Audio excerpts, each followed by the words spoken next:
We always want to build secure web applications. So in the latest episode of Code with Larry, we're going to build out a tutorial project where we walk through the complete authentication guide using Firebase. Now we are going to cover things such as email and password authentication, social authentication using Google, password reset, and we're also going to implement React Redux to store our global user object so that this is going to enable us to protect pages that we don't want unauthenticated users to visit an application. We also have React Router for routing, and we have TypeScript. So let me give you a brief demo of the final build and then we get started. But before we get started, I just want to say, if you're new to the channel, please do go on and subscribe. It helps the channel. And if you like the video, don't forget to give it a thumbs up. So without any further ado, let's take a look at the demo. So let's have a quick demo of the application that we will be building. So this is the homepage of the application, and you see that we just have this dummy card over here. But at the header, we have this link. So this links to sign in, and we are saying this because as a user, we are not authenticated. So we can click on the sign in and we go over to the auth page. And this page, we see that we allow our users to be able to sign up or sign into application using different providers. In our case, email and password, and also Google provider. So they can go on to sign up. So sign up with email or Google, and they can go on to sign in. I've already created a test account. So let me quickly go on and sign in.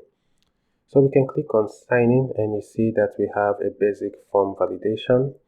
And for the test accounts, I'm just going to use this email and the password. And then we can click on sign in. So once we click on sign in, we can see that the Redux store of our application updates, and we have a user with these credentials. So we are going to learn how to, have or sync our application state with also Firebase to make sure that we already or always have the current authenticated user. And this is the initial of the user. And once we click on this, we go to the user profile. Once in the user profile, the user can log out, or the user can also go ahead to update his password. So we can click on change password, and we are presented with a form to fill. That means a reset password form. So I'm going to fill this form with a test Google account that I just created. So I'll click on reset password.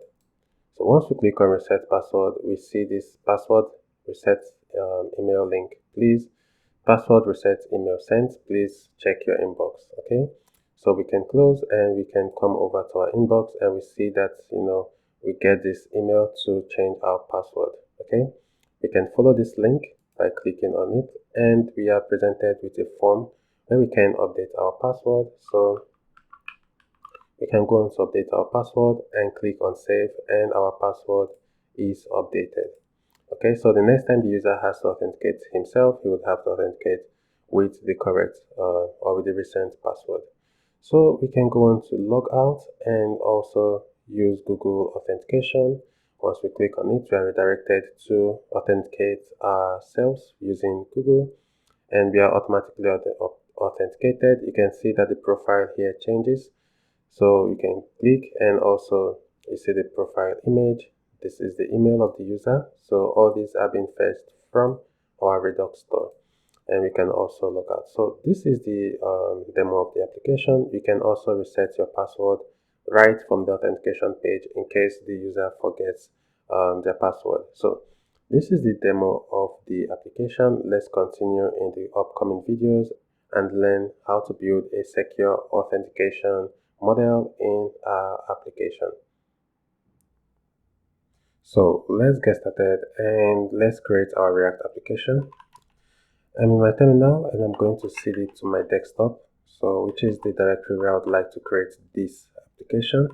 And I'm going to run the command npx create react app. I'm going to give this a name of Firebase Auth, and I'm going to go with a template of TypeScript. So this is one word, so templates is one word. and TypeScript. So npx create React app, the name of the application, Firebase Auth, and going with the template of TypeScript. So this is going to create this React application on my desktop directory. So as we can see, it's installing React, React DOM, React script, and also create React app template TypeScript. This is going to take a while. I will fast forward and be back once create React app is done with our React application.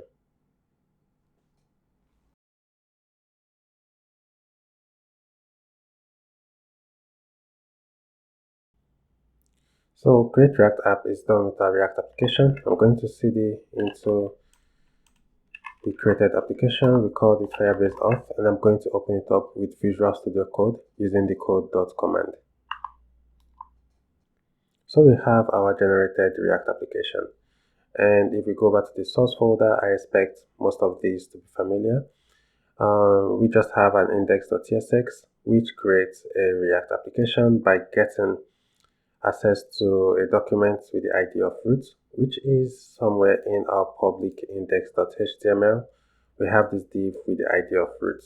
I expect all of this to be somewhat familiar to us. So let's go on and install Tailwind CSS in application. I have the terminal open, and I'm going to run the command npm install as a dev dependency, so -d tailwind css. So this is going to install Tailwind css in our project, and once it's done, let's go on to initialize Tailwind css with going with command npx Tailwind css init, like this. And this is going to give us a Tailwind config, and we have the Tailwind config. We can go on to modify the content. So let's tell Tailwind css to look for files in the source folder, and any file extension that we have ending in JS, also JSX, TS, and also TSX. So we can go on to save our Tailwind config. And the last thing to do is to come over to our index.css, and I'm going to remove everything we have here, and I'm going to add the Tailwind directive. So Tailwind gives us the, can go with add Tailwind base directive. Okay, we also have at Tailwind, and then we have components, and then we also have at Tailwind, and then we have utilities, like this.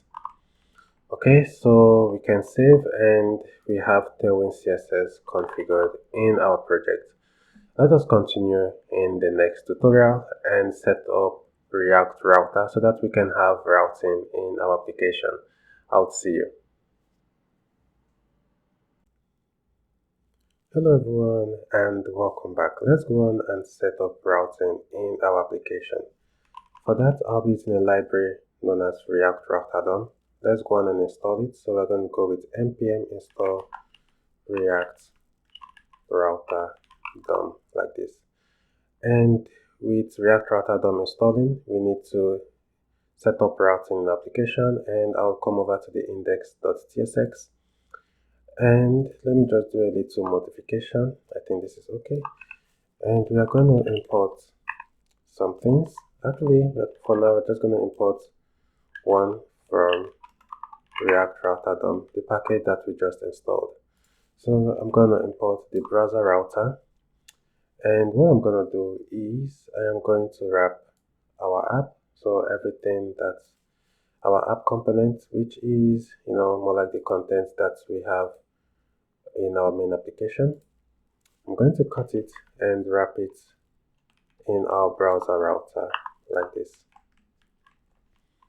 So now our entire application is being wrapped with this browser router. We'll come over to our app.tsx, and in our app.tsx, I'm just going to remove everything that we have here. For now, I'll just return empty fragments. I'm also going to change this to an arrow function, like this. I'm going to remove the React, I think all the imports that we have here. I'm going to delete the logo.svg file as we would not be using it. Okay, so setting up routing this is our app component, and let's go on and import. So we're going to need to import routes. Okay, and also routes like this. And I'm going to go on to return the different routes. So the routes that we have, and inside the routes, we are gonna have our individual routes. For now, we don't have any components, so we need to render for it takes in the path prop. So for our home page, we need an element which is gonna which is gonna be the JSX for this route. So in our source folder, we can create a pages folder, and inside here we can create a home.tsx. So this is gonna act as our home page. So let's go on and quickly have the JSX for our home page. And here we can just return a h1 that says home. And then we should not forget to export default home like this. So this home page we need to import in our app.tsx. So coming over to our app.tsx in the elements tab here, or in the elements configuration, I'm going to pass our home component, but like this. So let's go on and start our application running the command npm start. So this is going to start our application on localhost 3000. So if I should visit localhost 3000, I see the text home on the screen. We have been able to set up routing in our project. Up next, let's set up Redux Toolkit. See you. Alright, so setting up Redux Toolkit in application, I'm just going to kill the terminal, and I'm going to run the command npm install react redux, and we also need to install @redux.js/toolkit. So let's go on and install these packages. The first thing I'm going to do in the source folder, I'm going to create a store.ts file. So this is going to be our Redux store. In our store.tx, we need to import some things from these packages that we are currently installing. So from @redux.js/toolkit. And the first thing, what we need to install is the configure store, because we need to configure our store. And I'm going to export const. I'm going to call this store, and this is going to be equal to configure store. Configure store is a method we execute that takes in some configuration, and now it needs a reducer. In this case, I'm just going to leave an empty object as we don't have any reducer for now. Okay, since we're using TypeScript, we can go on to also define the type for our state, that's our root state, and also for our app dispatch. So I'm going to export the type, and this type I'm going to call root state like this, and this is going to be the TypeScript return type. So return type, and this is going to be a generic type. When we say this is going to be a type of, and then store dot get state like this. And we also need to export another type, and this type we will call app dispatch. This is going to be equal to the type of store dot dispatch like this. So we have set up our store. Let's go on and provide the store to our entire application. And for that, I'll come over to the index.tsx, and I am going to also cut our app, and then I'm going to wrap it in the provider. Provider needs to be imported from React Redux. So I'm just going to move this on top and delete this one we have here. So we have our provider, and I'm going to wrap our app with our provider. We have this error because provider needs a store, and we just created a store. So let's go on and import store from this store file that we just created. We can go on to save this. Now we have been able to wire Redux in our application. For now, we don't have any slice. So in our source folder, I'm going to create a features folder. And inside this features folder, I'm going to create a slice. And this is going to be our auth slice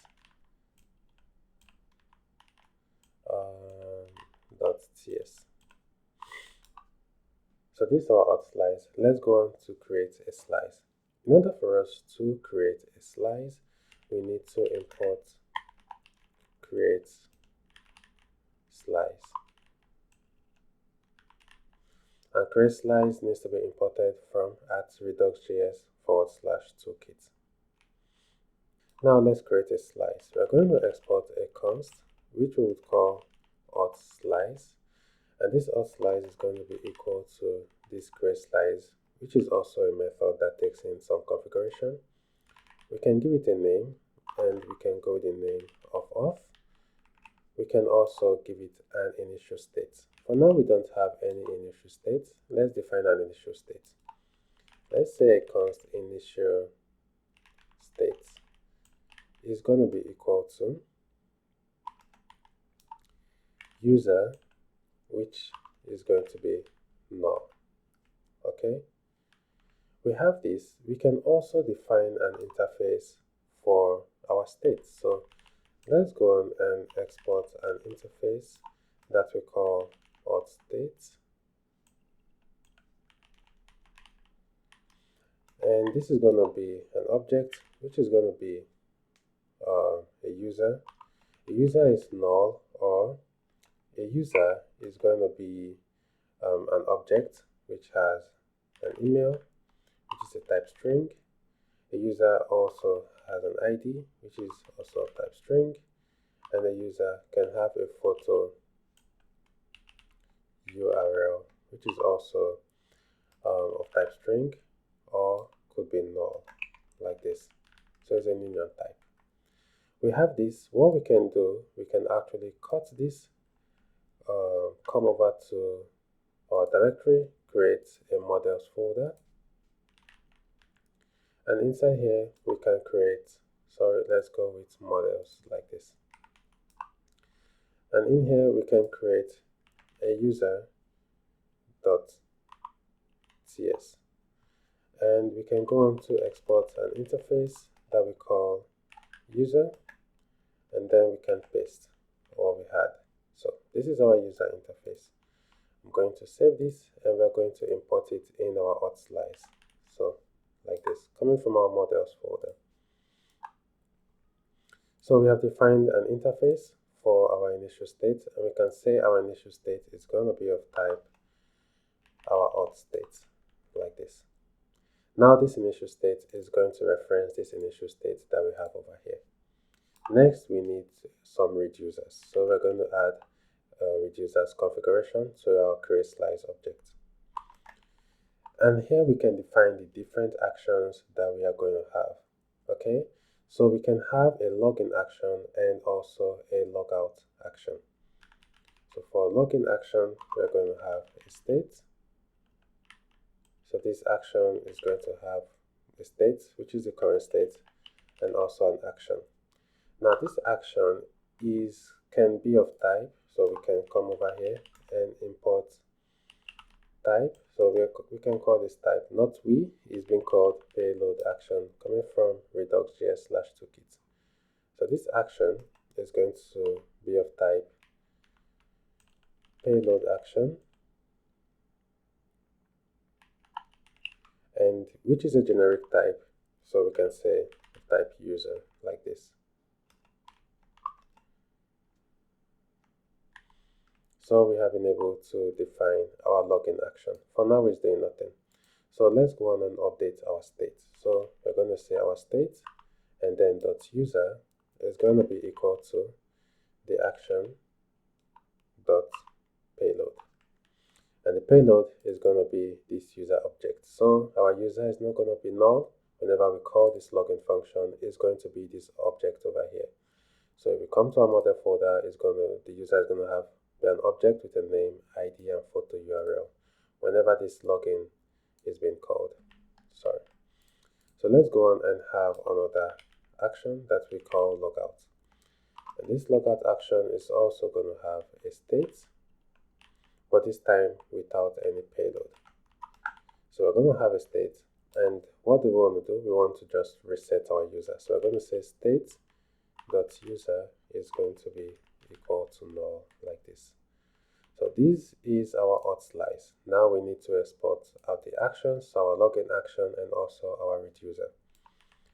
So let's export const, and this const is going to be coming from our auth slice dot actions.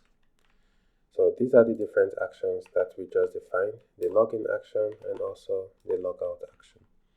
And for the reducer, we can export this as a default. So export default and then auth slice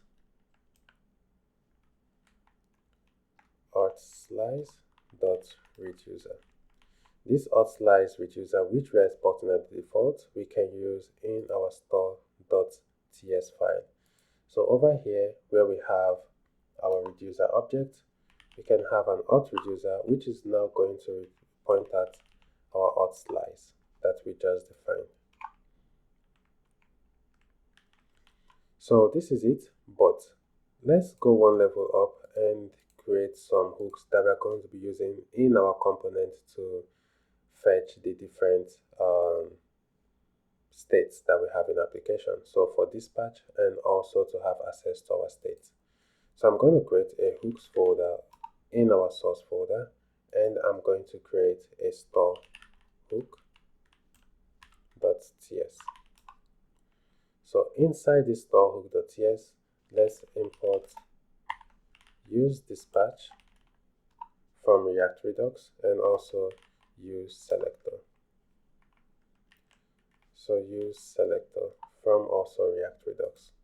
We need to import a type. So this type is going to be called, or this type is called the typed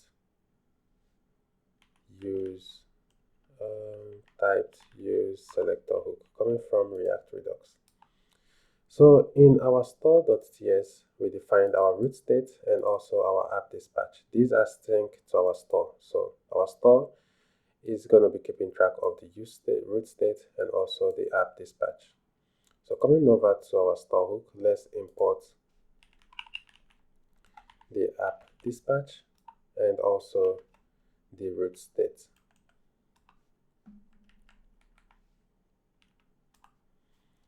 And here we can export them as a constant. So let's go on and define our own custom app dispatch and also app selector. We can export const use app dispatch, which is going to be of type an arrow function, which is going to call app dispatch, and now which is going to be equal to use dispatch like this. And we can export another const use app selector,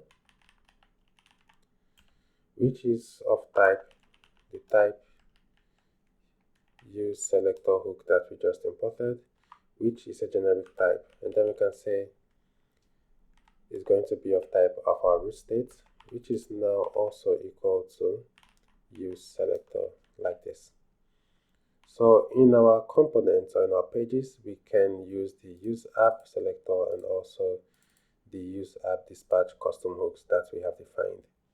So let's test that everything works correctly, and for now we should have a user in our Redux store, which is going to be an auth with a property of null.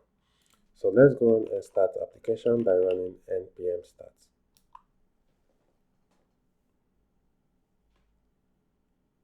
So I've loaded the application. I'm just going to reload.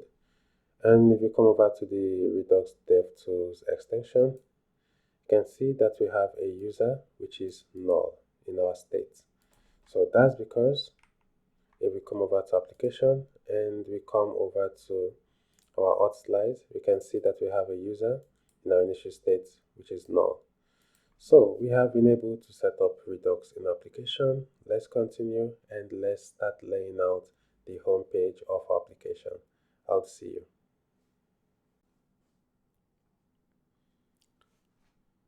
Alright, so let's go on and build out our home page. I'm going to close all the tabs that we have open and going to our pages folder. I'm just going to create an extra directory for home, and I'm going to move this into here. Now this is going to enable us to provide some extra stylings that we have for our home page.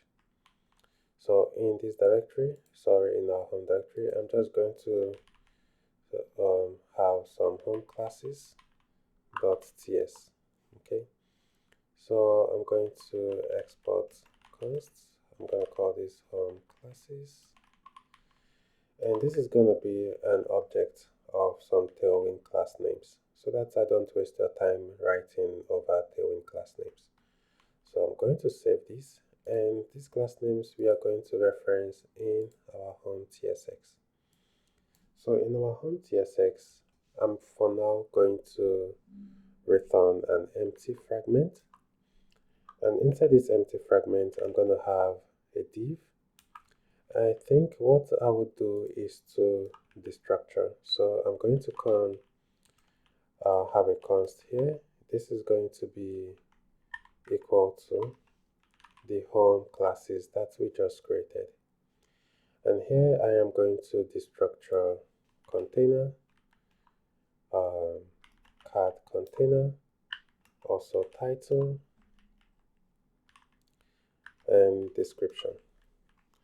So these are the different, Tailwind classes that we have over here.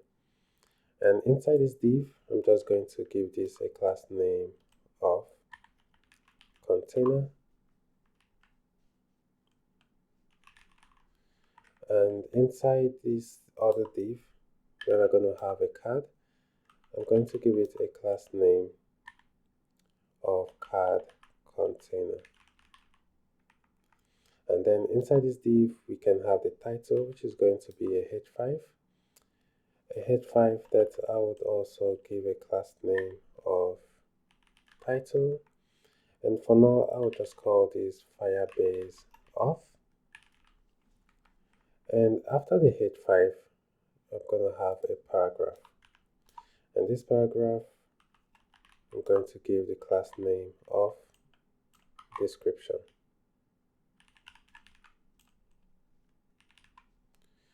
And here, I'm just going to go with the test of master complete auth in Firebase. And then I can save this. So this is our home page. Let's go on and visit what we have on our screen. Yes, so this is our home page, just with this card, with this text and this description.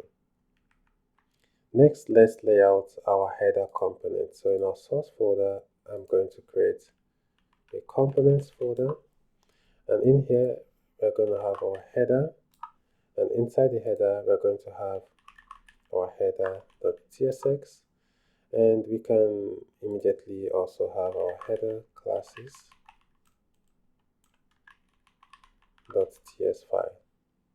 So in our header tsx, let's have our const header, which is going to be an arrow function where we can for now just return empty fragment.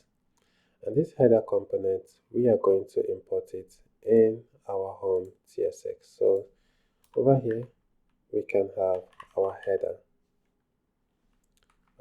Let's see. Yes, we need to export default header like this.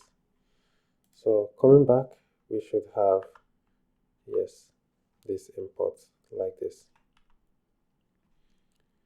So I'm going to save this, and coming over to our header tsx, let's go on to first add the classes. So I am going to have a const for header classes,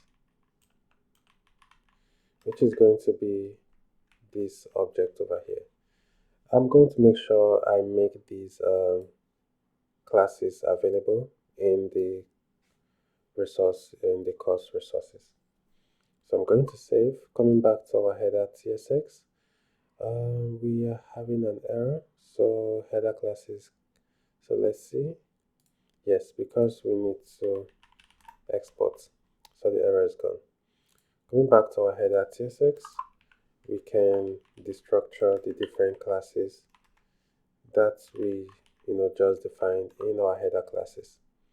So we have the header class, we also have the nav container, we also have the nav content, we have the link home, we also have the link profile, and we also have the link signing. So these are our header classes. So rather than return empty fragments, we are going to return a header, and this header is going to have a class name of header like this. And inside our header, we are going to have our nav, our nav. And our nav is going to also have a class name of nav container like this.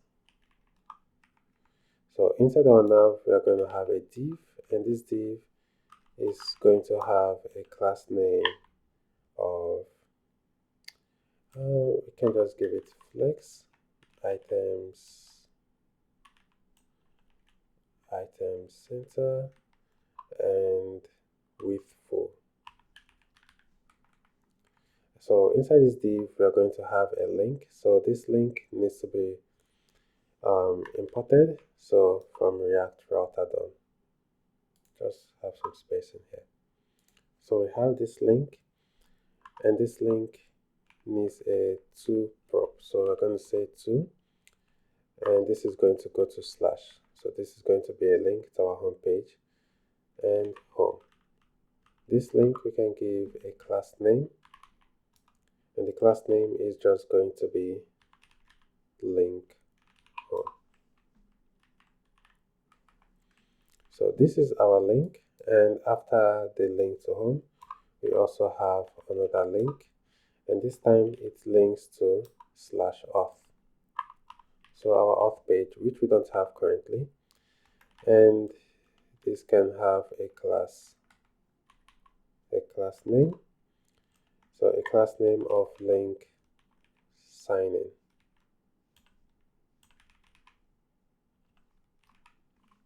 Okay, and this link is just going to have the text signing like this. And lastly, we have another link, and this link is just going to go to the profile, so the user profile page. And this is going to have no class name, and we are going to have an image, and the source of this image is going to be a link to Unsplash.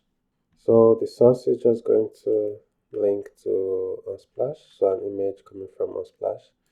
For the auth, we can use avatar for now, and I think that should be it.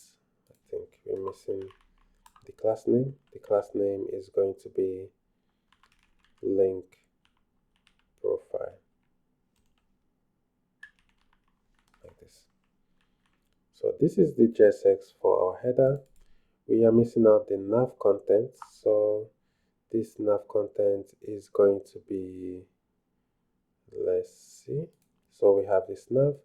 I'm going to cut this, so everything that we have here, we're going to have a div, and this div is going to have a class name of nav content like this. So everything in here is going to be the content, and we are importing this in our home page. So let's go to see what we have on the screen. Yes, so we have this link to the home page, we have this link to sign in, which is going to break application, as well as this link to profile, which also breaks application.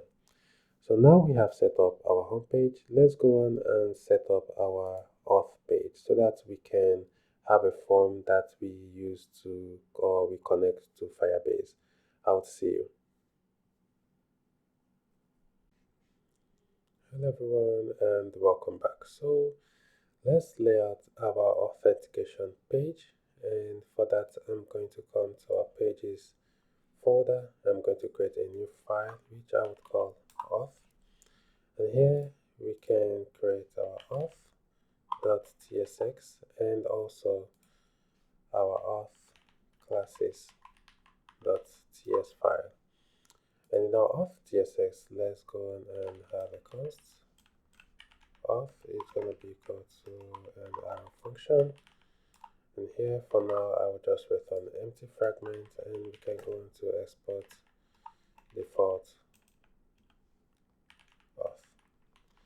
So this auth is going to be linked in our app. I'm just going to duplicate this, and the path for this route is going to be auth. The element is going to be our authentication page.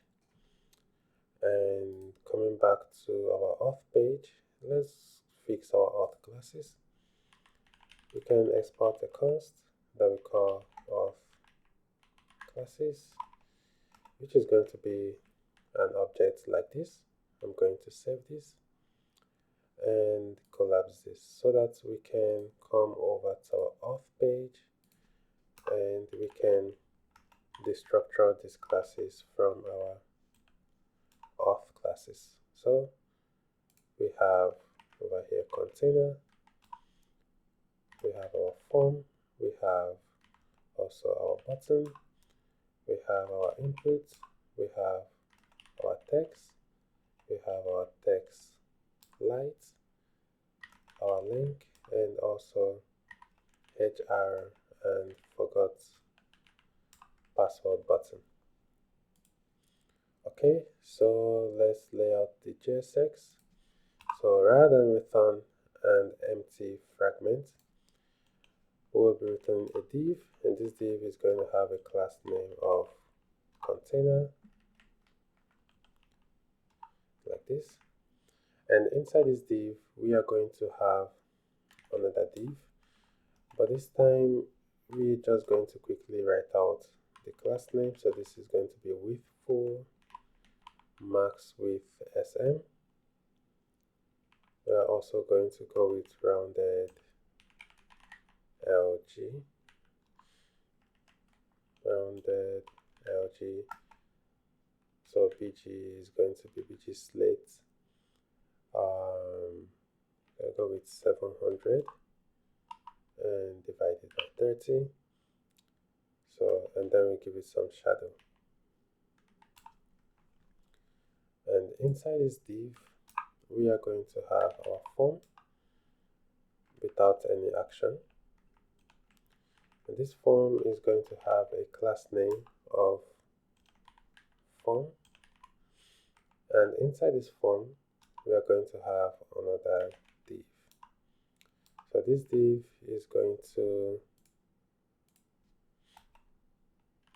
have a class name of grid. Give it some gap. So let's say gap y of 3.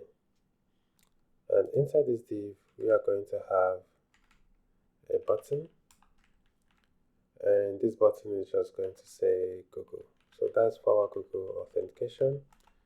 We're going to give it a class name of button. And it's very much important that we say this button is of type button so that it doesn't submit the form automatically because it's inside the form. And we have this div, we have this button. Up next, we are going to have another div, and this div is for maybe just some division line or something. So this is going to be my3. Then we give it flex, item center,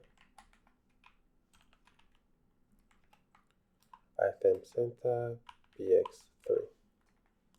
And then we're going to have a HR, which is going to have a class name of HR. And below we're going to have a span, which is also going to have a class name of text. And here we're just going to have or.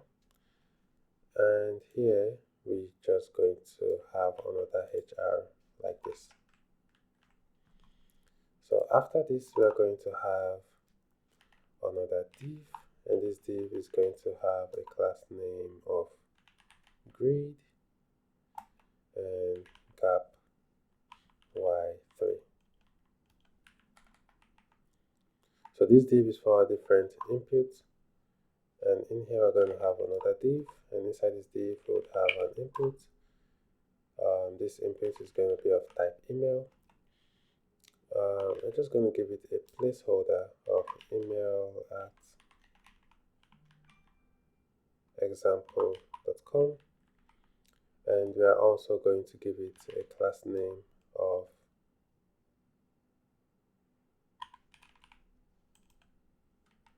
input. So that's it for our email input, and we can just duplicate this for our password, and the placeholder is just going to be, we can just use this. The class name is also going to be input, and after this we can have for our confirm password. So our type is password, placeholder is going to be same. Okay, so this is for our confirm password. I think the placeholder should just be maybe we can just go with confirm password like this. And after this we are going to have another button. So just after this div we are going to have a button, and this button is going to have a text of sign in with email.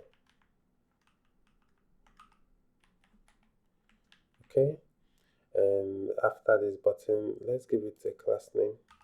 So we're going to give it a class name of button like this. So outside this button and outside this div, we are going to have another div, and this div is going to have a class name of text sm font light. It's also going to have a py of 4. Inside this div we are going to have a span, and this span is just going to have this text. So we're going to render this text inside the span. So we're just going to have another text inside here. So another text that says don't have an account yet, to go up to sign up. And lastly, we are going to have another div below here like this. So let's save this, and this is just the JSX for we are not using this text light. So this is just the JSX for our form. So we have a Google button over here. We have an input for our email, an input for our password, a confirm password, and just some text. So we have a button for confirm password, which is of type button, and we also have a link for sign up. So this link is just going to maybe have an on click, which is going to update some state. So let's see what we have on our React.js front end.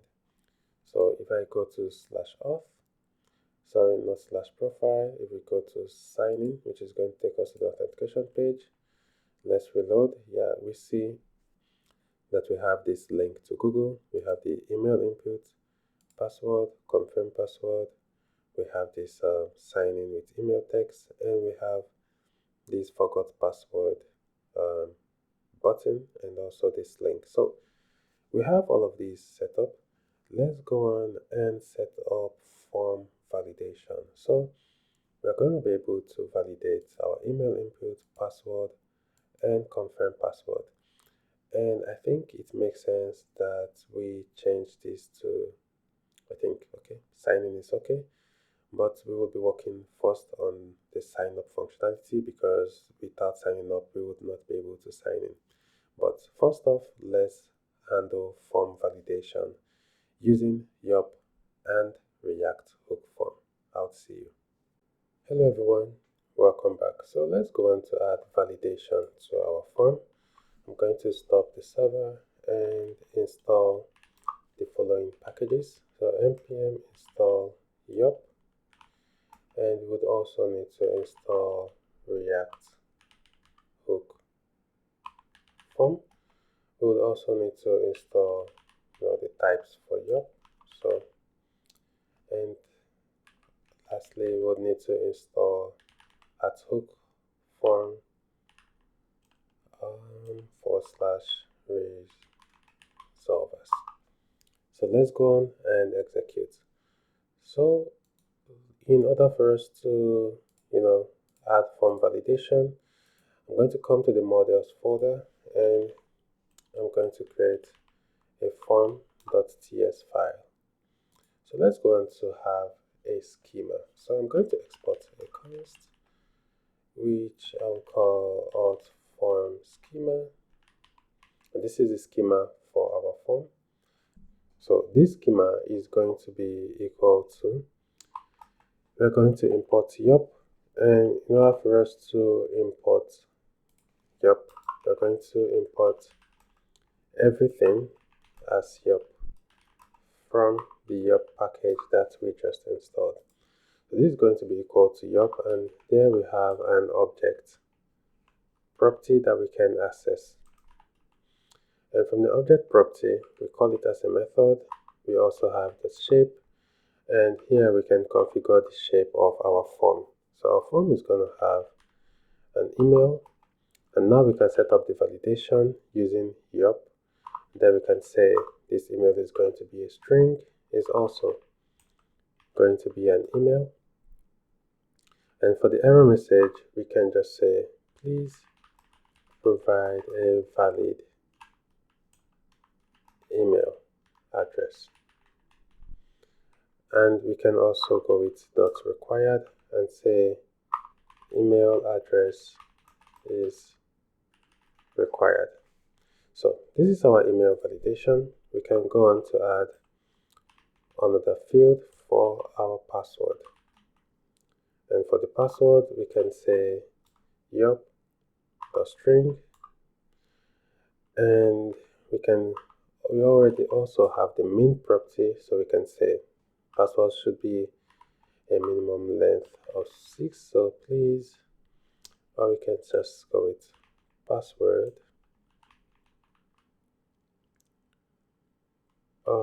should be a minimum length of 6.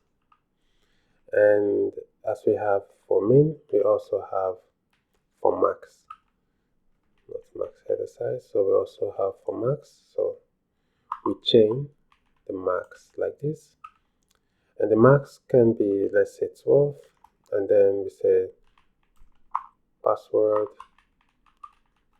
should have a maximum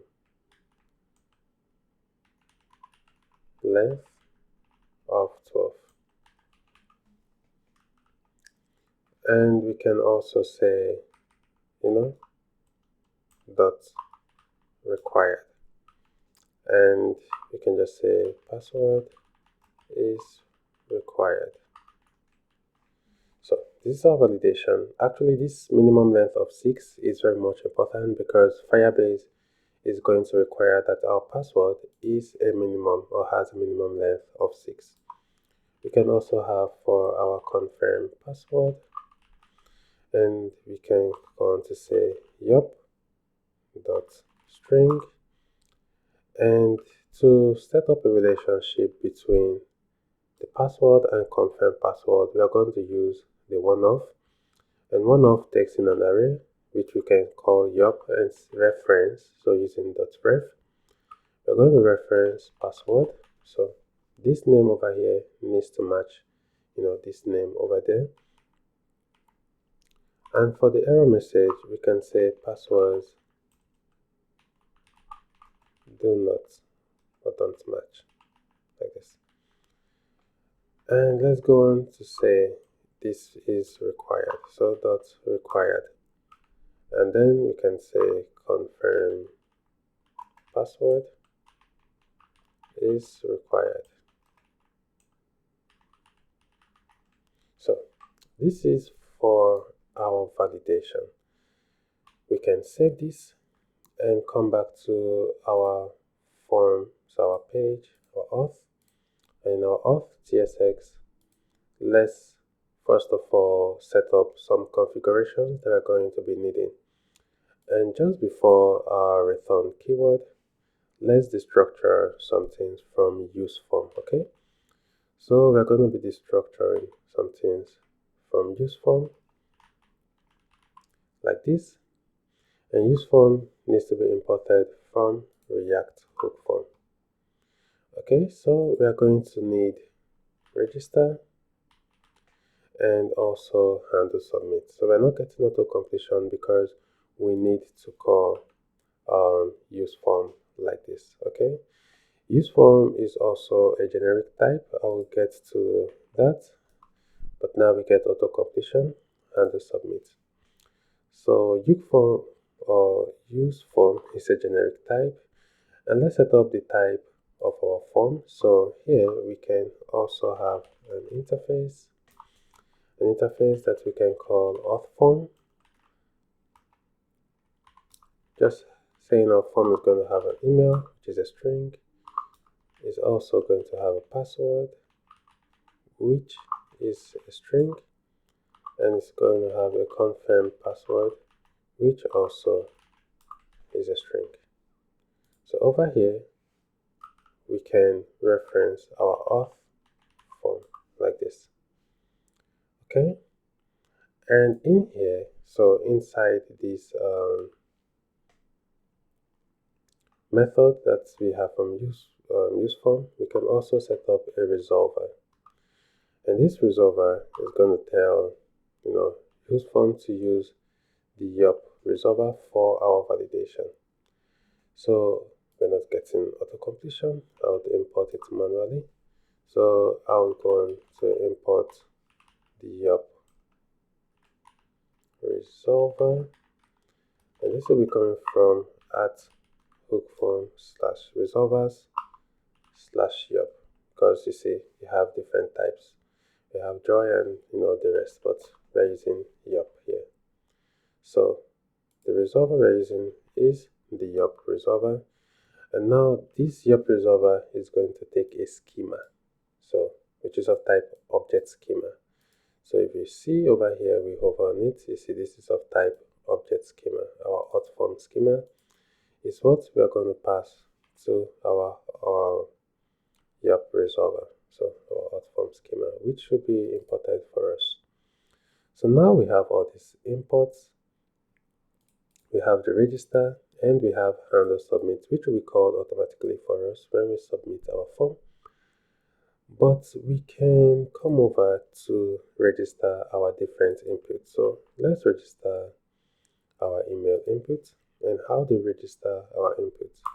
So we do this by using the spread operator like this to call register, and then in brackets we have the name of what we want to register, so in this case email. I'm going to copy this line so that we can quickly register our confirm password, and over here this what about for our password? Okay, for our password we can also register for our password like this.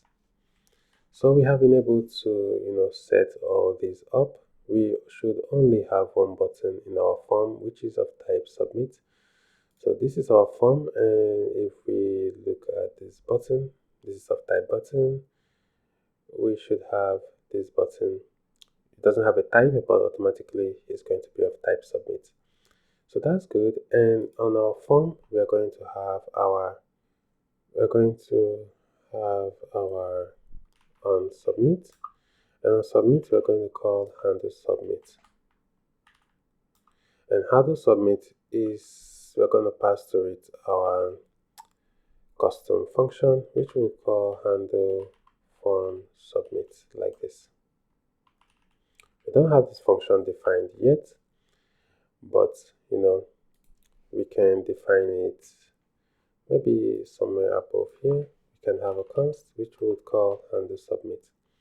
This handle submit is going to be called automatically for us by React hook form, like this. Sorry, I need to take this off. So data, and here we have our function. So now this data is going to be an object which is going to be of type our auth form over here. So if all validation passes, we should go on and print out the data to the console. So let's go on and start our application and see our changes to the form. So I'm going to open the terminal.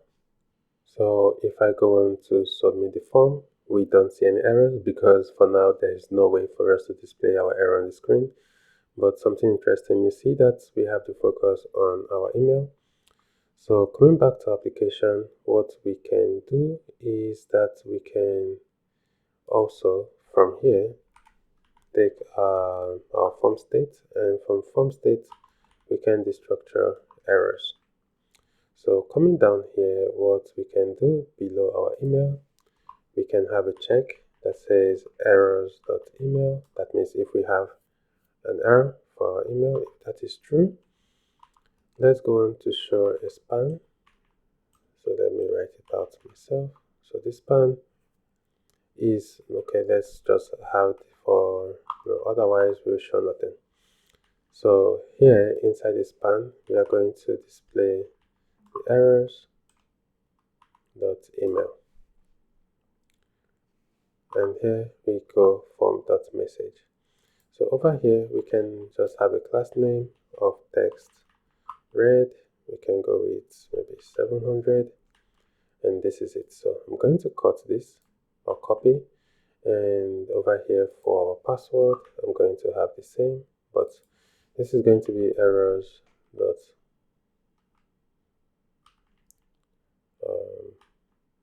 password, like this. And for here where we have our confirm password, I'm just going to have the same. So errors dot confirm password. So with this we should now be able to see our error message on the screen.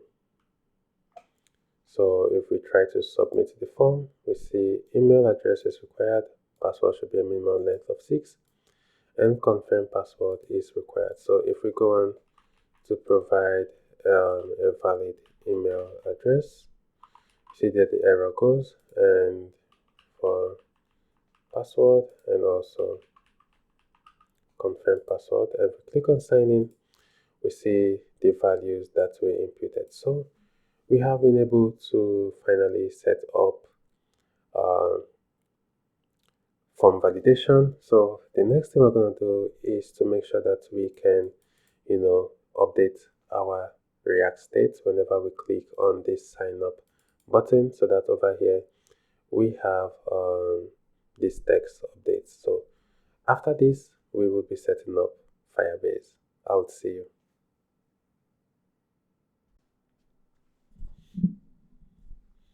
Hello everyone and welcome back. So let's go on and update our UI.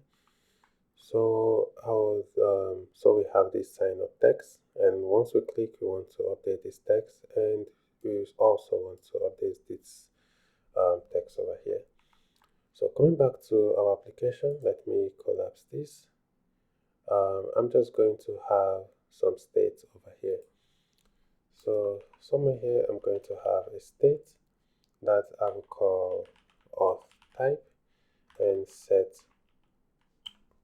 auth type. So this is going to be equal to the use state, which we are going to import from React. So by default is going to be login. So use state is a generic type, and we can say this is going to be a union type. So it's going to be login, or it's going to be the string of sign up. Okay, so let's have a function that we can use to update the state. So we can have a function that we call handle of type, which is going to be an arrow function. So whenever we call this function, we want to call this set of type, which is going to give us the previous of type. Okay, and we can have a check and say if this previous of type is equal to login. So let's go on and change it to sign up. Otherwise, we are going to leave it at login. So this is the handle of type. We're going to come down to where we have this don't have an account yet, sign up. So this link we have over here, we're going to have an on click on it. So on click, we're going to call handle of type. So handle of type. Okay, and this is going to update the state. So what we're going to do, we are going to say, we're going to have a text that says if auth type is equal to login, then we are going to show what we have currently. Otherwise, we are just going to have this span tag that says already have an account, to go on and sign in. So I'm going to cut this sign up text and replace with this. So if auth type is equal to login, we're going to tell the user to sign up. And if auth type is, not equal to login, then we're going to tell the user to sign in. I'm just going to copy this and have this also on this sign in. So let's save this and let's see what changes we have made. Okay, I'm going to close this, reload the page. We're not needing this for now. Let's click on sign up, and then we say we have this already have an account, sign in and all. So let's also update this text that we have over here. So we have this text that says sign in with email. I think this is the only thing that needs to update. We can say if auth type is equal to login, then we're going to show the string of in, which is sign in with email. Otherwise, we're going to show up, which is more like sign up with email. So let's save and let's see. So I'll reload the page. If we click on, currently we're on default, which is sign in, so don't have an account, sign up. And if we click on this sign up, this is now the user fills all these fields and go on to sign up. But if they already have an account, they have been told to sign in. So this is it for this video. In the next course section, we are going to be diving into Firebase, and we are going to be seeing how we can use Firebase to authenticate users in our application. I'll see you in the next course module. Hello everyone and welcome back. So I just googled Firebase and I want to give us a basic introduction of what Firebase is all about. So Firebase is a backend as a service. So it's a cloud-based infrastructure that allows we developers to build web and also mobile application. And it does this without allowing us to manage any server-side infrastructure on our own.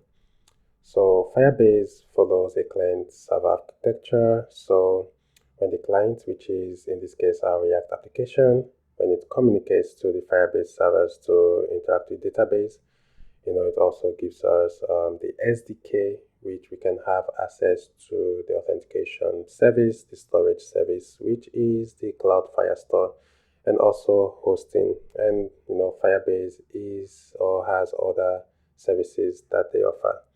So for storing data, Firebase uses a NoSQL database, which is Firebase real-time database. and it's a JSON-based database that allows us to store data in real time. Okay, and in this course, we are going to be using the Cloud Firestore as our database, and we are also going to be making use of the authentication service that is being provided by Firebase. So come over to firebase.google.com, and here we have the console. You should be automatically signed in. If you're not signed in, you go on to create a Google account so that you can access the Firebase service by Google. And then we can, you can come over to the console, and the console gives you a user interface where you can create a project and also manage your project. So in the next lectures, we are going to be creating a project, and we are going to see how we can connect Firebase, this service, cloud service by Google, to our React application. I'll see you. Alright, so I'm back to where we left off. So you can come over to your console. I think I'll just go back in case you missed it. So come over to your console, which is over here. And this console is going to bring us to this user interface where we can go on to create a project. So you click on create a project, and it's going to tell you to give your project a name.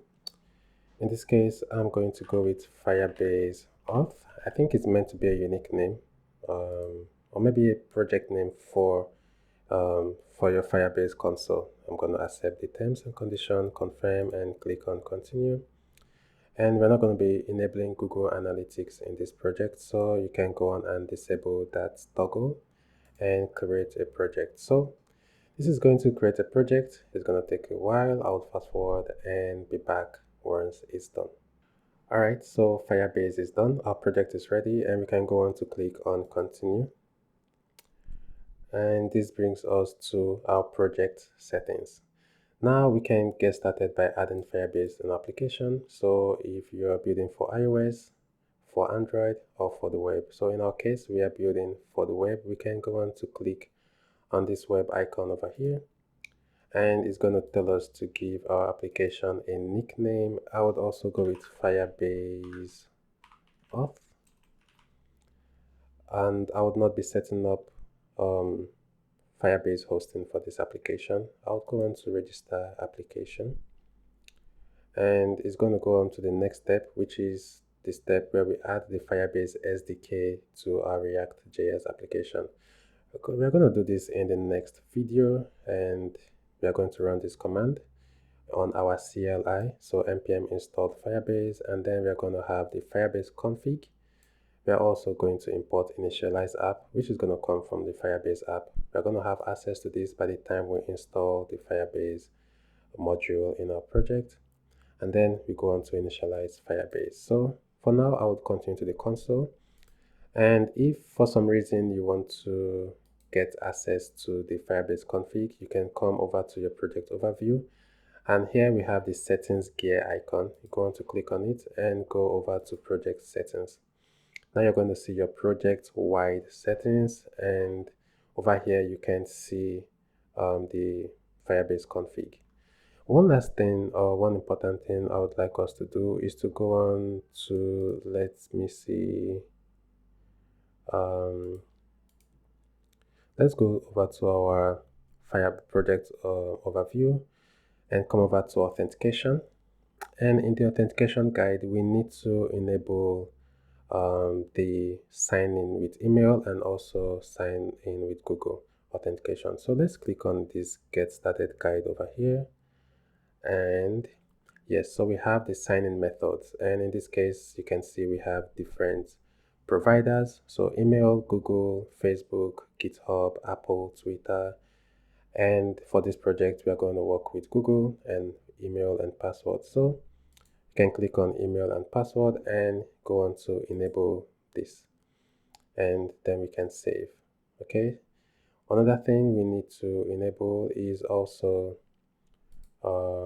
let's come over to settings, sign in method, add a new provider over here, and then we can see Google. So go on and click and enable Google authentication. So it's going to ask a name for our users, so the name our users are going to see whenever they are prompted to sign up or sign in via Google. I will also go with Firebase Auth. So this is the name your clients, your customers are going to see whenever they are being told to authenticate via Google. And after this name, this is, I'm just going to go with the email for this project, which is a test email. So for support or something, the email that, maybe a customer care email or something like that. So I'm going to click here, and remember to click on enable this toggle over here and click on save. So with this, we have enabled Google Authentication and also email authentication in our application. In the next video, we are going to come back to our project settings. We are going to install Firebase and call this Firebase config. So I'll see you in the next video. Hello everyone and welcome back. So let's go on and install Firebase in our project. I'm going to copy this command. So npm install Firebase. And back to our project, I'm going to paste this to install Firebase. Now, while that's installing, you can come over to our source folder, and in our source folder, we can go on and have a firebase.ts file. And inside the firebase.ts file, we are going to copy this config. So I'm going to copy this config. And back to our project, I'm going to paste it in here. So the first cleanup I'm going to do is I'm going to remove these comments over here, and I'll be leaving this. I'm going to remove this import over here. So this is our Firebase configuration, and this app is of type Firebase app. So this is because of this initialize app over here. Now we need to create two things. We need to create a database, and we also need an auth. The database is going to be coming from Firestore, and the auth is going to be coming from Firebase auth. So I am going to import getAuth, and getAuth is going to be coming from Firebase/auth, like this. And we also need to import getFirestore. And getFirestore is going to be coming from Firebase/Firestore, like this. So the next thing we're going to do is to have a const that we call db, and db is going to be equal to the getFirestore that we just imported, and this needs our app. So this app that we have in here, so we're going to pass it to this configuration. And also for our auth, I'm going to have a const that we call auth, and this is going to be equal to getAuth package that we just imported, and it needs an app configuration which would pass to it. So with this, we have been able to install Firebase in application. We have been able to set up our own database, which is of type Firestore, and we have also been able to set up an authentication. Now in the next video, we are going to be working or signing up with email and password in our project. I'll see you. Hello everyone and welcome back. So we have been able to set up Firebase in application. So up next, let's make use of our authentication and also of our database to be able to authenticate users. So coming over to our pages, our auth, and in our auth.tsx, over here where we have our handle form submit, I'm going to make this an asynchronous function so that we can go on to await the operation. For now, I would have a try catch block, and let's go on and import some things that we will be needing from Firebase auth. And we're going to be needing the create user with email and password method. So we're going to be making use of this method. So over here in our handles form submit, we can call this method. So create user with email and password. It needs some parameters. It needs an auth, email, and the password. So let's, if you're using Visual Studio Code, you can actually hold Command or Control and click on this method. And this is just going to take us to some sort of documentation. And you can see that this create user with email and password, it takes in an auth, which is of type auth. It takes in an email and a password. And this method is going to return a promise, which is going to return a user credential. So if we also hold Control or Command and click on this user credential, you're going to see that this user credential is of type user, also has a provider ID and operation type. But if we look at this user object over here, and you also hold Control or Command and click on this user, you can see the properties that will be returned to us. So we have email, is anonymous, metadata. So the takeaway is that we need to destructure user from what create user with email and password is going to return. So it needs an auth, and we have our auth over here. So this auth, which is of type auth. So let's go on and export. So we are going to export this auth over here, so that in here we can import auth from our Firebase module. So go on and import auth. And the next argument we are going to pass is our email. So we get email. Let's actually destructure from here. So const, we can destructure from our data, and our data is going to give us the email and also the password. So here we can forward the email and also the password. So this is an asynchronous operation, and we need to await. So let's store the results, because remember we're going to get back a user object is going to, so let's not wait, let's await this. And in here we have our user. So now we have our user. Let's go on and also update our database. So to use the Cloud Firestore, we need to import. So we're going to be importing some things from Firebase /Firestore package. So we are going to be importing the set doc method, and we are also going to be importing the doc method from Firebase /Firestore. Now we have these methods. The next thing we're going to do is to go on, and we have our user. So now we would have this user being authenticated in our application, but we need to save a copy of this user.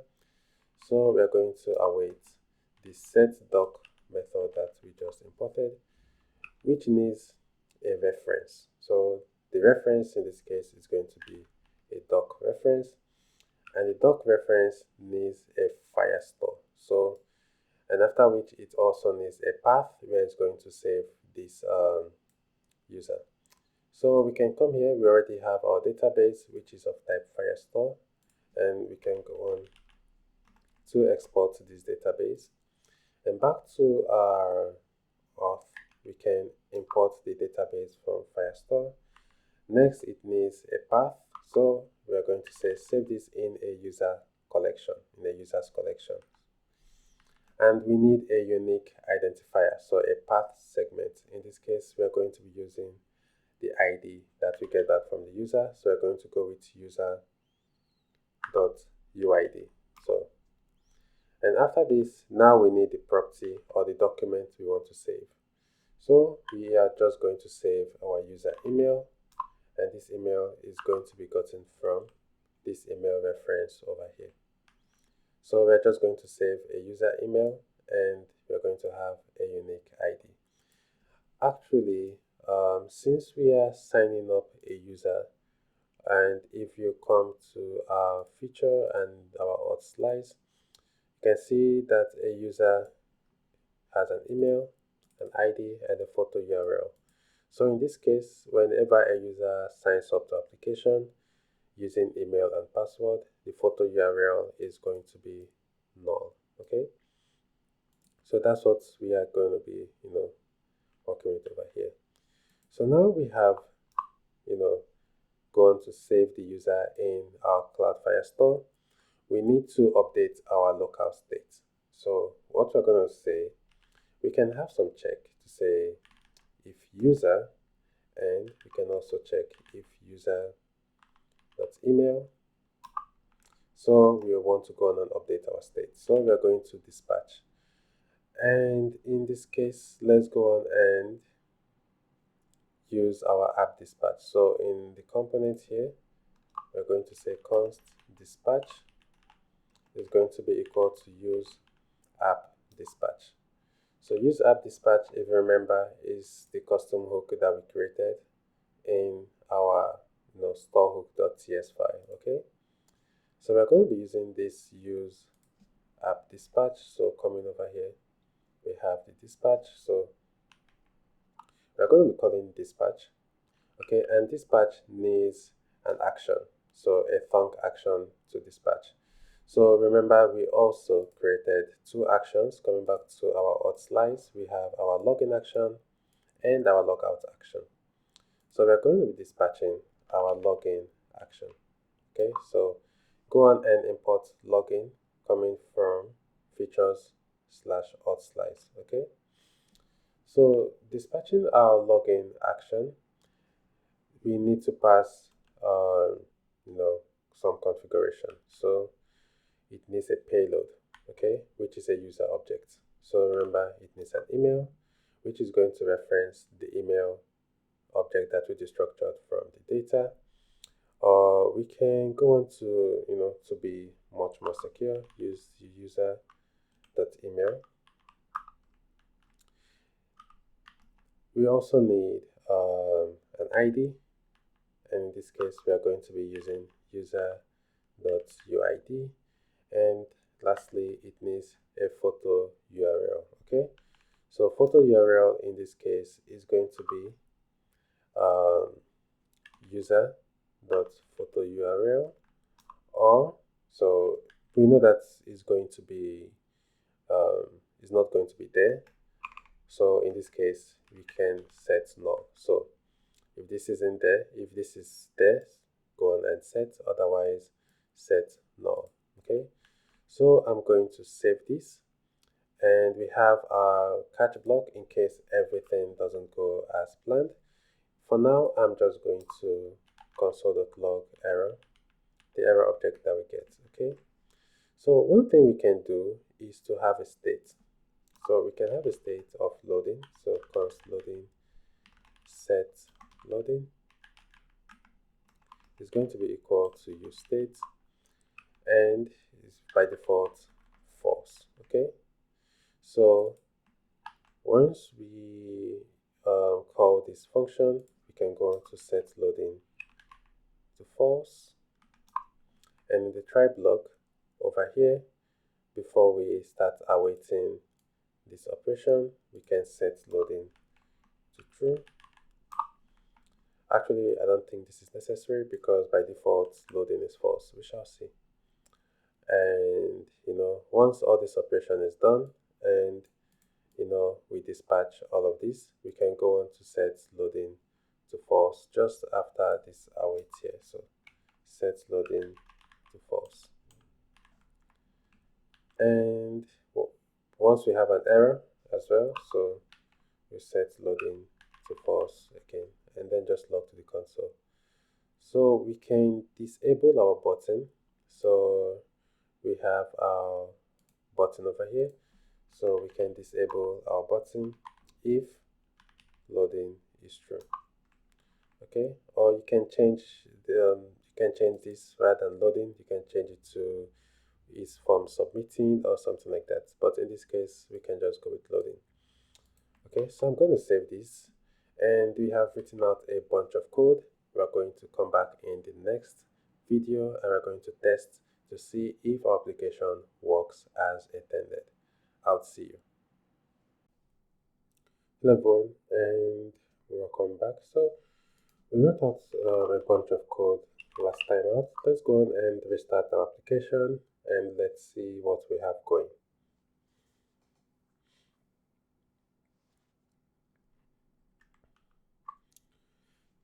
So just to give us a little bit of recap, we expect whenever the handle form submit function is called, we destructure the email and the password from the data, and we call create user with email and password.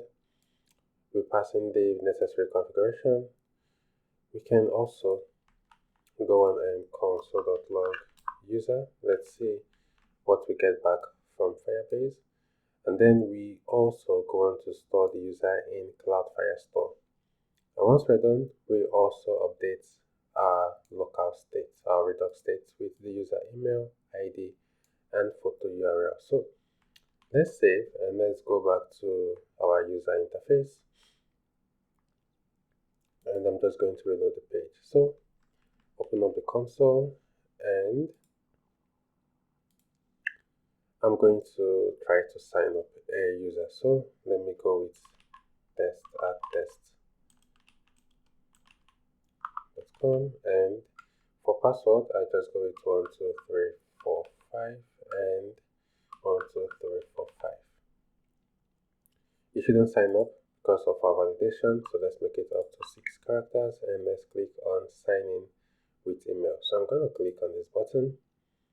You see the button gets deactivated and we see our user object here. So it means it was successful, but for right now we don't have any, we are not redirecting the user, or do we have any way to, tell the user that authentication was successful. So let's fix that later, but let's come over to our Firebase console, and over here authentication, we should see our created user. So this is the user we just created, test@test.com. This is the created date, the sign in, and this is the unique user ID. So let's try to check our Firestore. So coming over to project overview, and if you click on Cloud Firestore, so this is our Firestore database, and if we click on create database, okay, we don't see because we have not created a database, but let's start in test mode. We're going to see these different security rules later. We click on next, and I just leave the default, okay, and I'll click on enable. So this is going to create the Cloud Firestore for us, and we'll give it a little time. And this is for now what we have going. So we didn't set up Cloud Firestore, and because we didn't set up Cloud Firestore, we don't have any collection. So for right now, we don't have a way to sign out, or let's reload the page and let's create another user. So if we create another user with the same credentials, it should definitely fail. So we see our error, and we see our error here, auth email already in use. So we also need to handle errors. So let's change this to testing@test.com and click on sign in with email. So we click on this. We see that a new user gets created, and if we come back to Firestore, we don't see our user here. Let's reload the page. Yes, now we see our users collection. Actually, we just needed to reload the page. The first user was, created, and then we have this second user over here with this email. And if we come over to authentication, we can see that we now have 2 users. So our application works as intended, but we are not handling error the right way. So let's fix handling error the right way in the next video. Hello everyone. So let's go on and handle error And I'm going to have another variable using local states, which I'll call error message, and set error message. Okay, and this is going to be equal to use state, and this is going to be null. Okay, but we expect our error message to be a string, so we can say use state, a generic type, is going to be of type null, or it can also be a string. So if we do have an error, we are actually going to set loading to false, but we're actually also going to get the error code. Okay, so we can say const error code is going to be equal to error dot code, like this. We're going to have this error because here we can say the error is going to be of type any. And now this error code we can use to set our error message to the error code over here. So with this done, all above here, just before we have our form, we can go on to have an error message check, so we can check if we have an error message. Let's go on and render this paragraph. So we're just going to render a paragraph with these class names. Okay, please, the different CSS class names for Tailwind and the course resources are made available in the GitHub repository.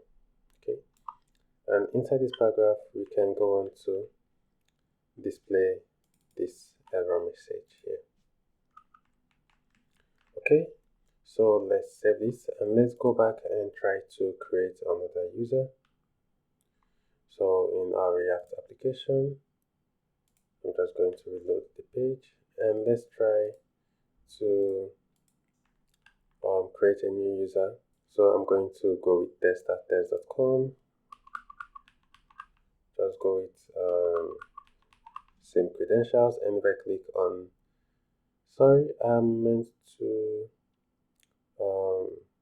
click this to change this to sign up, but for now I haven't updated, so I just noticed that this still says sign in. This is going to be fixed so that we can toggle the state and actually use the different states to know what authentication type we are using. So if we go to sign in, actually it is sign up, but let's just click on it and we see this error message. So auth email already in use, so the user can get an idea. So let's fix that. We can come over here and just here where we have this try catch, we can cut all of these and we can just have a check. So check if auth type. Remember, auth type is a state that we set up earlier. So if this is equal to sign up, okay, so if this is equal to sign up, then we would go on to sign up a new user. Else, this is where we would be doing signing. So for now, I'll just paste this here. So we'll call this method, and if auth type is equal to sign up, then we will go on to be signing up a new user. Otherwise, here we will be doing we'll be signing the user. Okay, so we can save this, and if we come back to application, and I'm just going to reload, and if we go with the same credentials as we had initially, click on sign in. Let me make the password to match. Click on sign in, nothing happens, okay, because we haven't set up the method for signing in. But we click on sign up and we sign up, then we get the error. So this is it. In the next video we are going to be working on signing. I'll see you in the next video. Hello everyone and welcome back. So let's work on users signing in to our application. For that, we are going to come over to the else case where we are going to handle signing. So on signing, we want to go on and first,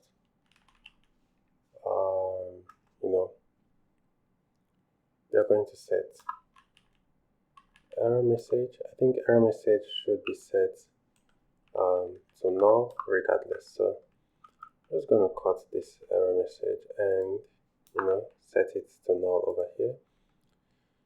And in this else case, let's go on and destructure user, because we also need to await. And in this case, we are importing create user, so we are going to be needing sign in with email and password. Okay, so coming back here, we're going to await the sign in with email and password, and it needs same credentials as sign up with email and password. It needs the auth, it needs the email, and also the password. So it's also going to return a promise, which is going to be of type user credential. As we have seen earlier, we can destructure user from user credential. Okay, so with this, we can come over here and setting loading to true. We can cut it and set loading to true just over here. Okay, so we can come to our else case, and once we're done, we're going to set loading to false.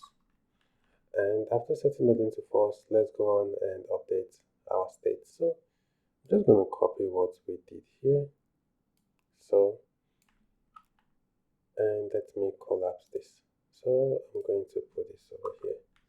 So what's this saying? That if we have a user and that user has an email, we want to go on and dispatch login. Okay, and dispatch login, we are updating our user object, because it takes in a payload which is of type user.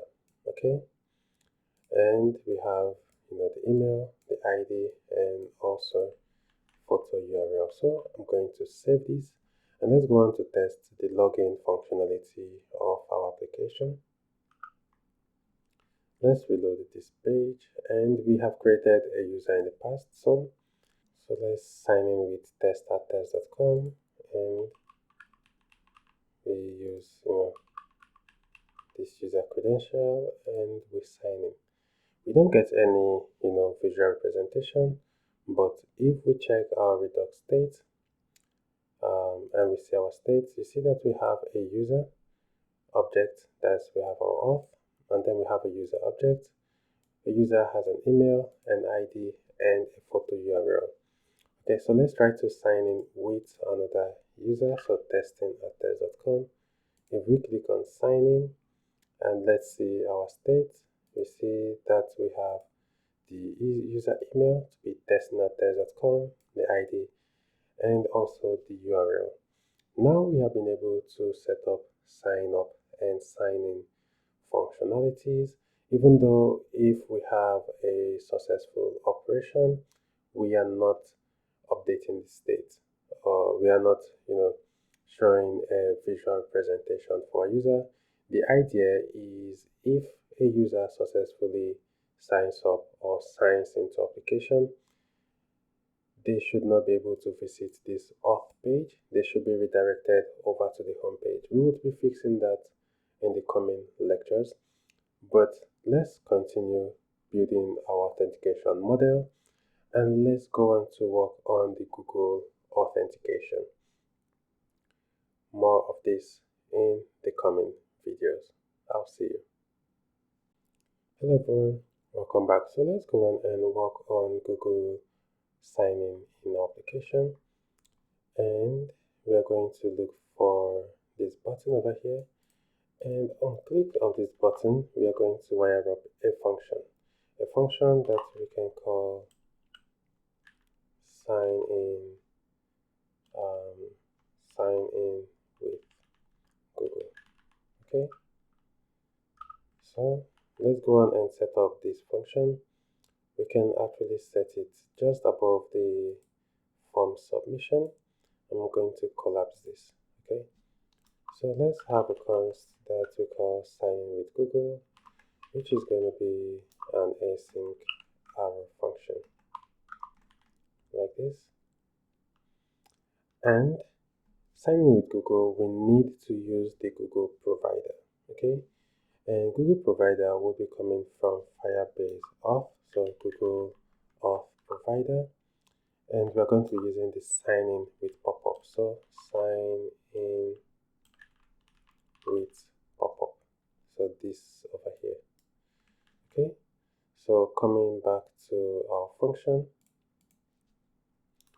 let's go on and call or initialize a new Google Auth provider. So we're going to have a provider which is going to be equal to a new initialization of the Google Auth provider like this.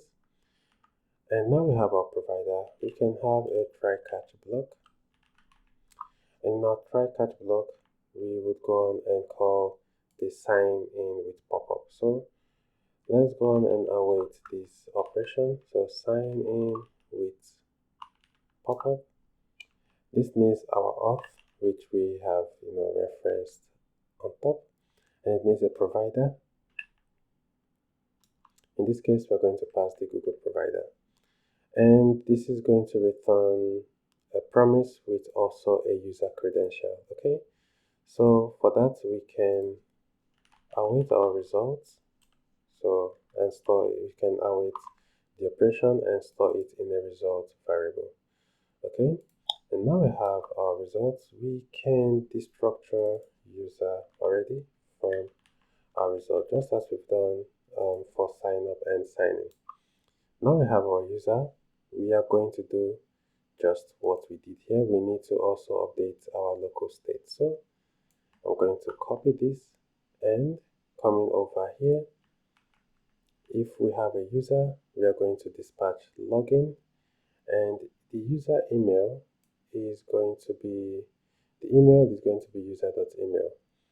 Now we have an error, and that's because it's going to be a string or null. It's not assignable to type string.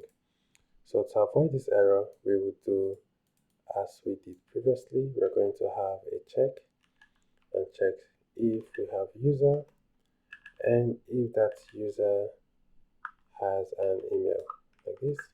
So go on to dispatch. Okay, so this is it. And for the error case, let's just go on and console.log the error. Okay, so let's cut this and maybe we can just go with error signing in, something like this. And here we can have our error. So let's save this and let's go on to test that our user. Before we continue, let me just take off this warning at line 31. Okay, so we have everything clear. So let's go on and test that our sign-in with Google Authentication works as we expect. So let's reload our page and I'll click on this button over here. And now it takes us to another tab, another window where we can, sign in. So I'm going to click on this name over here, and this is going to, bring us back to application. And let's see our Redux store.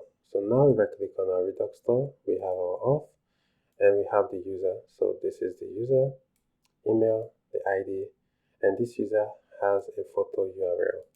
Okay, so now signing in with Google works. We have sign up with email, password. We also have, okay, I think that's all we have. And next functionality to fix is our forgot password. So now let's work on this in the next video. I'll see you. Hello everyone and welcome back. So let's go on and work on the sign-in functionality of, not signing, the reset password functionality of our application. So for that, I am going to come over to the components and we are going to create another component which we'll call reset password. So this looks like to be it's inside the header. Let's move it to its own directory. So reset password, and here we would have reset password.tsx. Okay, so let's have a const reset password, which is going to be an arrow function here, and for now we are just going to return this.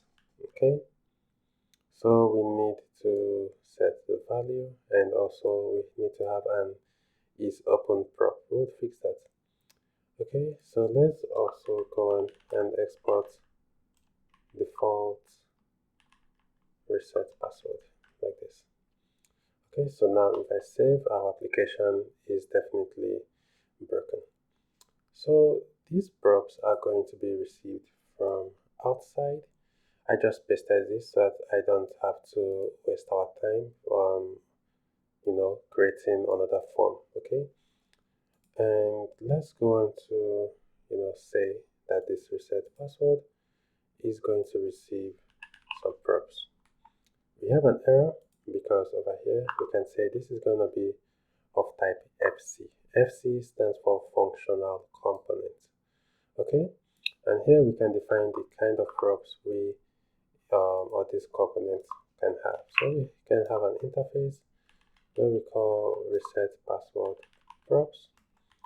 It's going to be an object. So I'm going to pass this over here, and one of the props we need already is open prop. Okay, and this is going to be of type boolean. And here, to avoid the error, we can destructure is open from our props. Okay, so here we just bring in is open like this. And for the email, let's go on and work on our input. So for that, we need to use state hook from React. So const email, and then we have set email is going to be equal to use state, and use state is going to have initially an empty string. Okay, so that means we need to have an onChange function.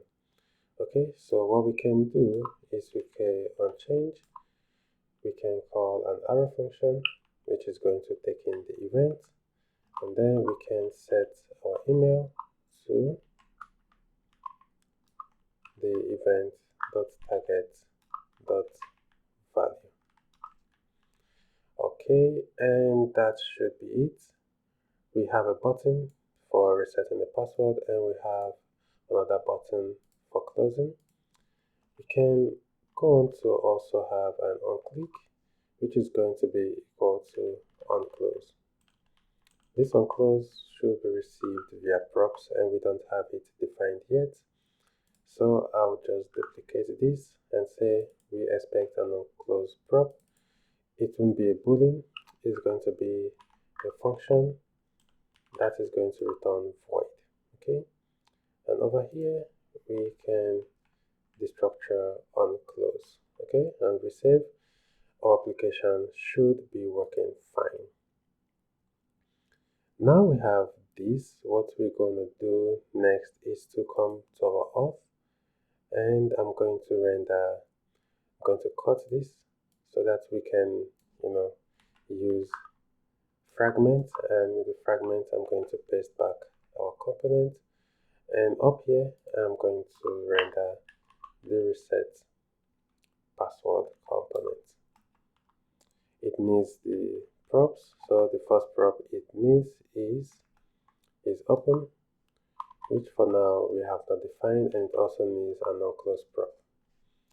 So is open when do we want these components to be open? We want it to be open whenever the reset password is clicked. So we can have a state over here that we can call reset password and set reset password.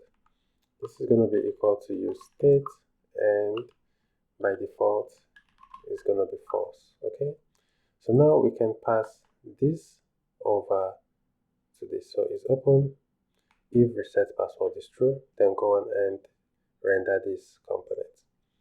And on close, we are just going to, have this function that is going to set our reset password to false.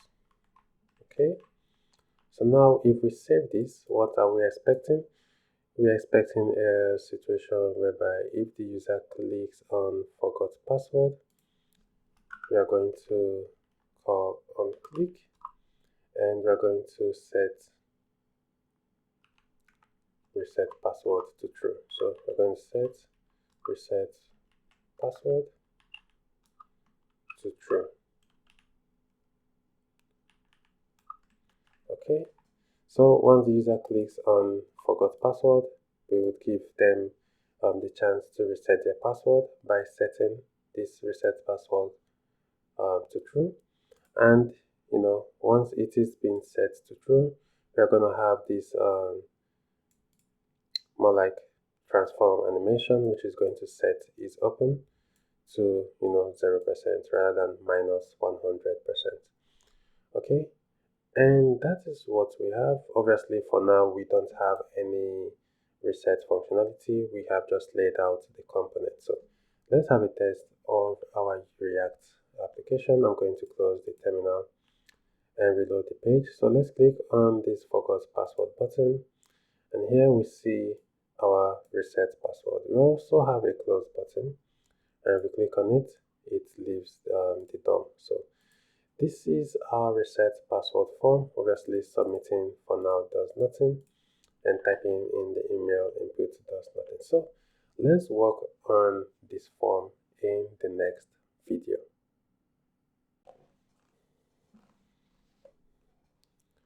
Hello everyone, and welcome back. So let's refactor this component so that this function can be called from outside. So I'm going to cut this component and I'm going to move it over to our auth page. So perhaps somewhere here, before we have our sign in with Google, I'm just going to have this over here. So it doesn't know the email, and you see we have lots of errors. But first we can copy that function and pass it to our reset password component. So we are going to get an error, but one thing we can do, we can duplicate this and pass this over here and say this is going to be an async function that returns void. We have an error. Let's verify we are passing the correct type. If we hover on this, sorry, we are meant to use promise, not async. Okay, so I'm just going to update this over here, and this component still needs this handle password reset, so we need to bring it in from our props. Fine, so what's actually going on here? We have this email, success, and also error. So all of these now would no longer be managed here. They will be managed in the other component. So I'm going to cut this and I'm going to come over here and I'll paste. So rather than email, set email, I'm going to call it reset password email and set reset password email. So success, I'm going to set it to reset password success, and here so set reset password success. And error is the same, so let me just copy this, reset password error, and over here same thing. So I'm just going to copy this and set reset password error like this. So this is what we have going, And up next, I'm going to pass all of these to this component. So we have the reset password email is going to be equal to the reset password email. And next, we have reset password sources. I'm going to pass this over here. It's going to be reset password sources. And we have reset password error. I'm going to pass this here to reset password error. So all these, let's see the type. So reset password is of type boolean, and then we also have let me see why we have reset password to be a boolean. Let me see. Yeah, reset password email, success, and error. So yes, over here we have reset password email, reset password success. So reset password email, I'll copy and pass it over here. This is a string. And next we have reset password success, which is string or null. So I'm going to paste this here and say this is type string or null. Okay, so the next is I'm going to take this for the error state, and this is going to, sorry, let me just change this to reset password error. Okay, so now we have all of these. We still have this email.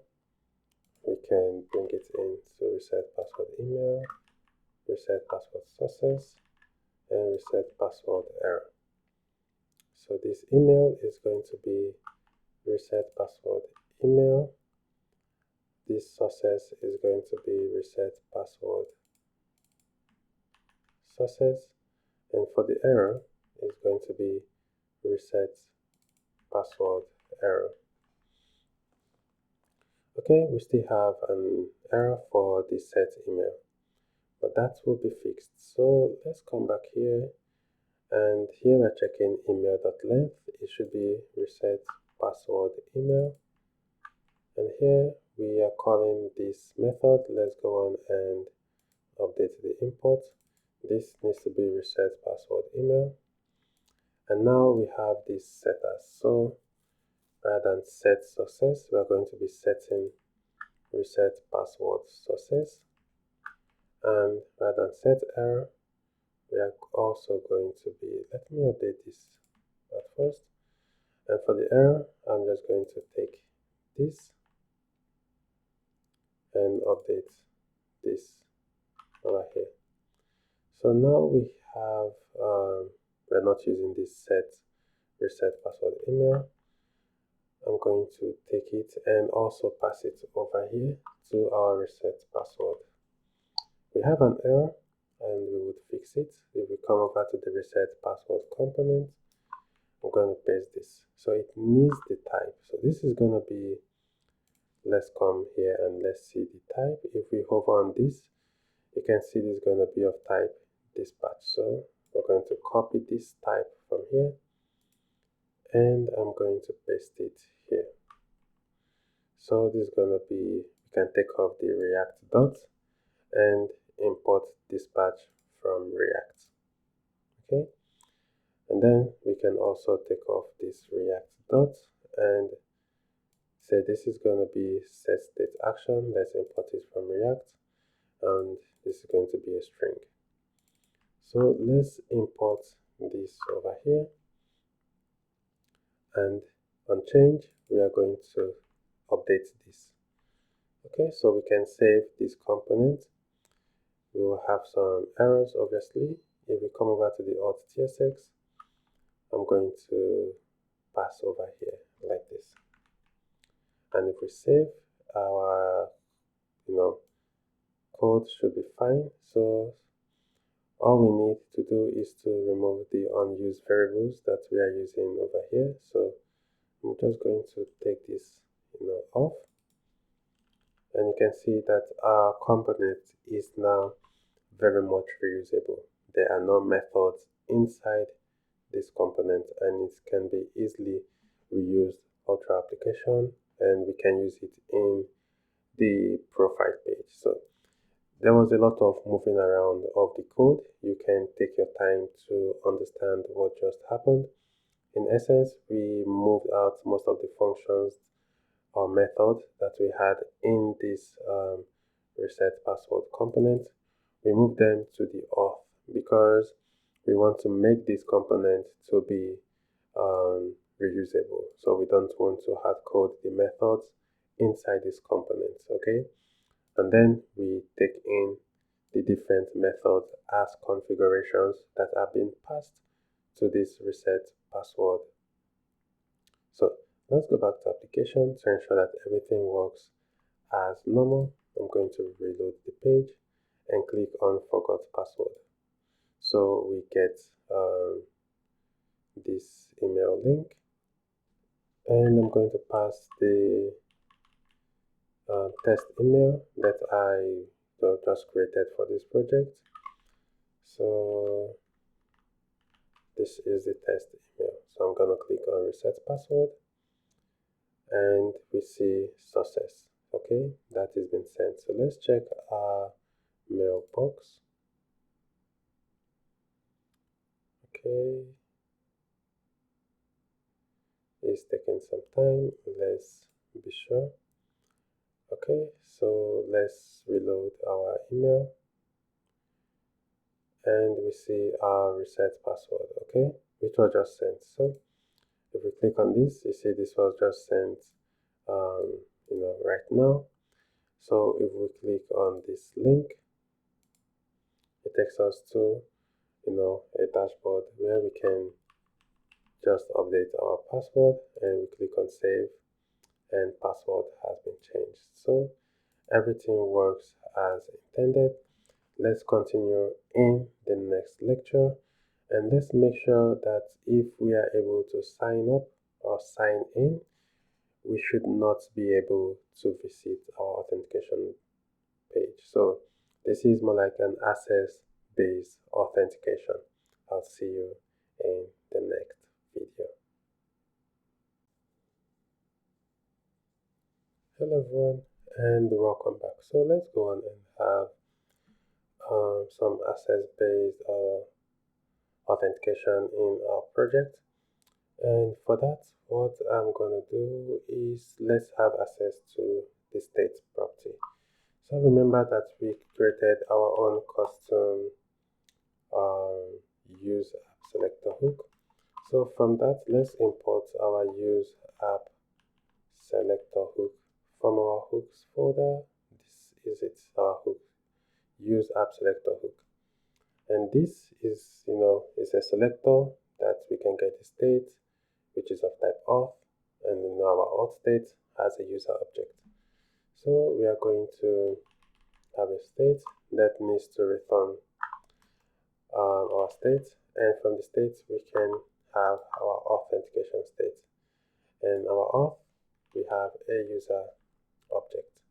So we can, I'm going to take this up. So just below here, let's have a use effect from React.js.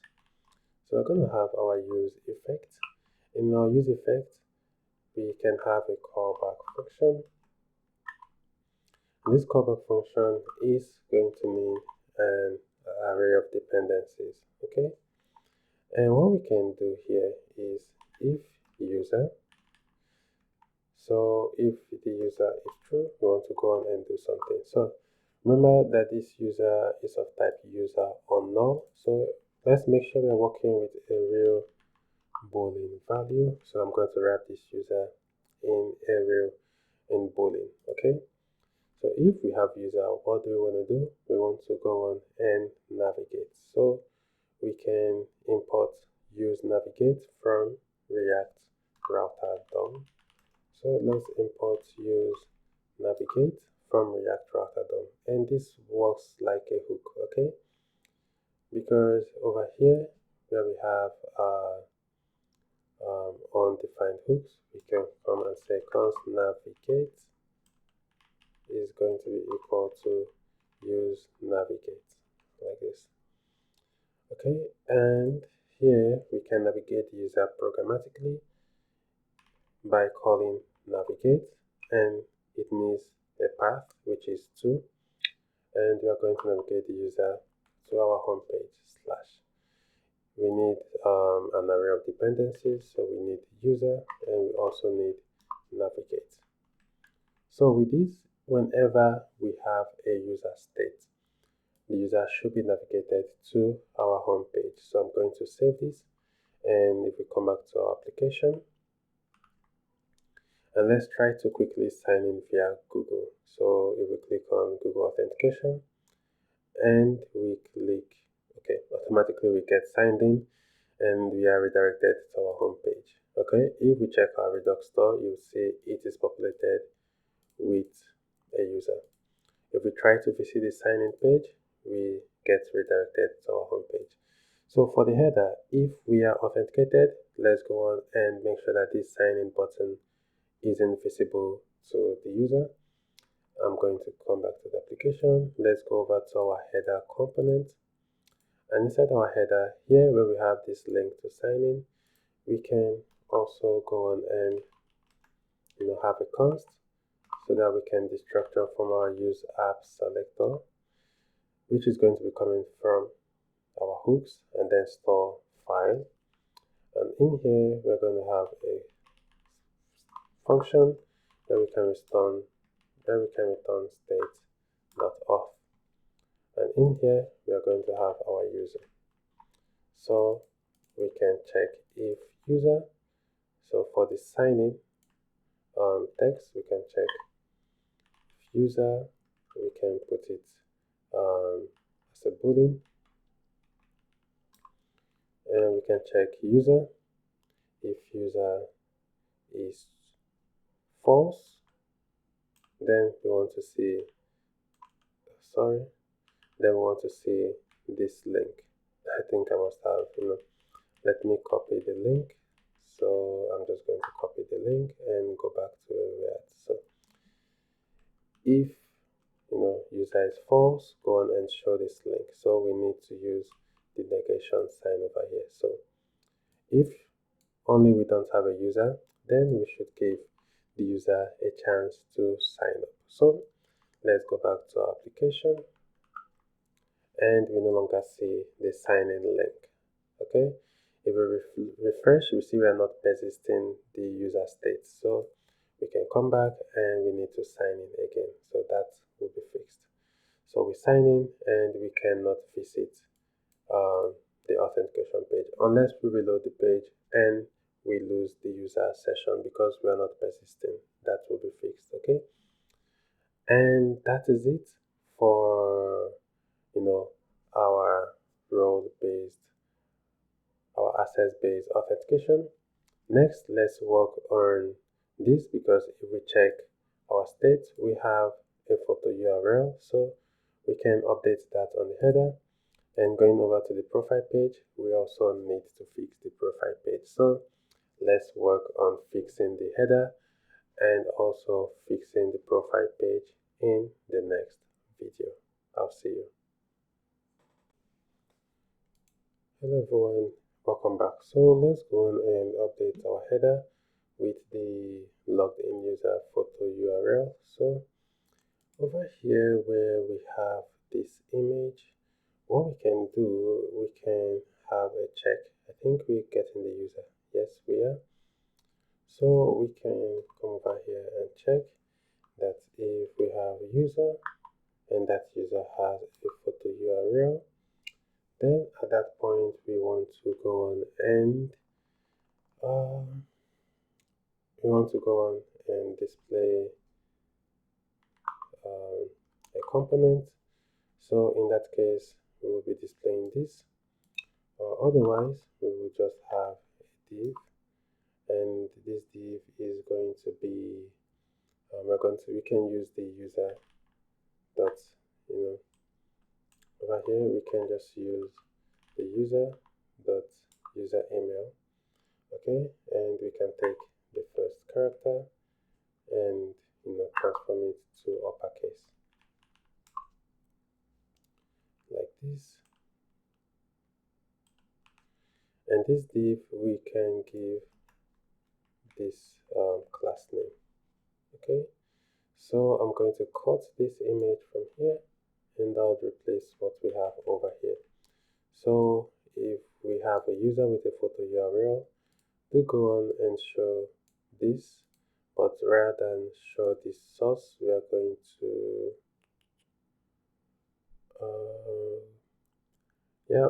update this source. So this source is going to be the user dot photo URL. So otherwise, we are going to be displaying this div that just uses the initial. So maybe the user first email to form an avatar. So let's go on and save this, and let's visit our application, and we see that we have the initial here. In this case, this is the user photo URL. Okay, let's confirm. Yes, so this is it, and this is what we get from Google. So let's go over to the user profile page. For now, we just have an empty page. So I'm going to come to our pages, and here where we have profile. So let's create a profile, and in here we're going to create a profile.tsx file. And here I'm going to have a const which I will call profile. This is going to be equal to component, and here we will just return some JSX. But before, let's go on and export this profile as the default. So what are we going to be returning? I just have a bunch of JSX which I would paste here with some conditions. So we have this photo URL just as we had in our header, and we have this button for logout which we have not defined yet, and then we have some email placeholders. So what's going to happen now is we're going to define the props. Okay, so we can say this profile component is going to be of type FC, and just in case, as we said earlier, all these are going to be found in the GitHub repository, which you can find in the course resource. Okay, just so I don't waste our time typing out all these JSX. So we can say this is going to receive props, and here we can destructure the props from this profile page. So it's going to be props like this. So let's have an interface to declare the type of props we are going to be receiving. So we can call this profile props, and this is going to be an object, and in here we can say, okay, we're going to have the handle logout. So the handle logout is going to be of type function that returns a promise, and that promise returns nothing. So we can say returns void like this. Okay, and we can pass this over here to our component. Okay, so here we can destructure handle submit. We still have issues with profile URL, and for this we are going to pass the user. So I'm going to pass the user, which is going to be of type user, coming from our models folder. Okay, and here we can destructure user, and this user is going to have a photo URL and also going to have an email.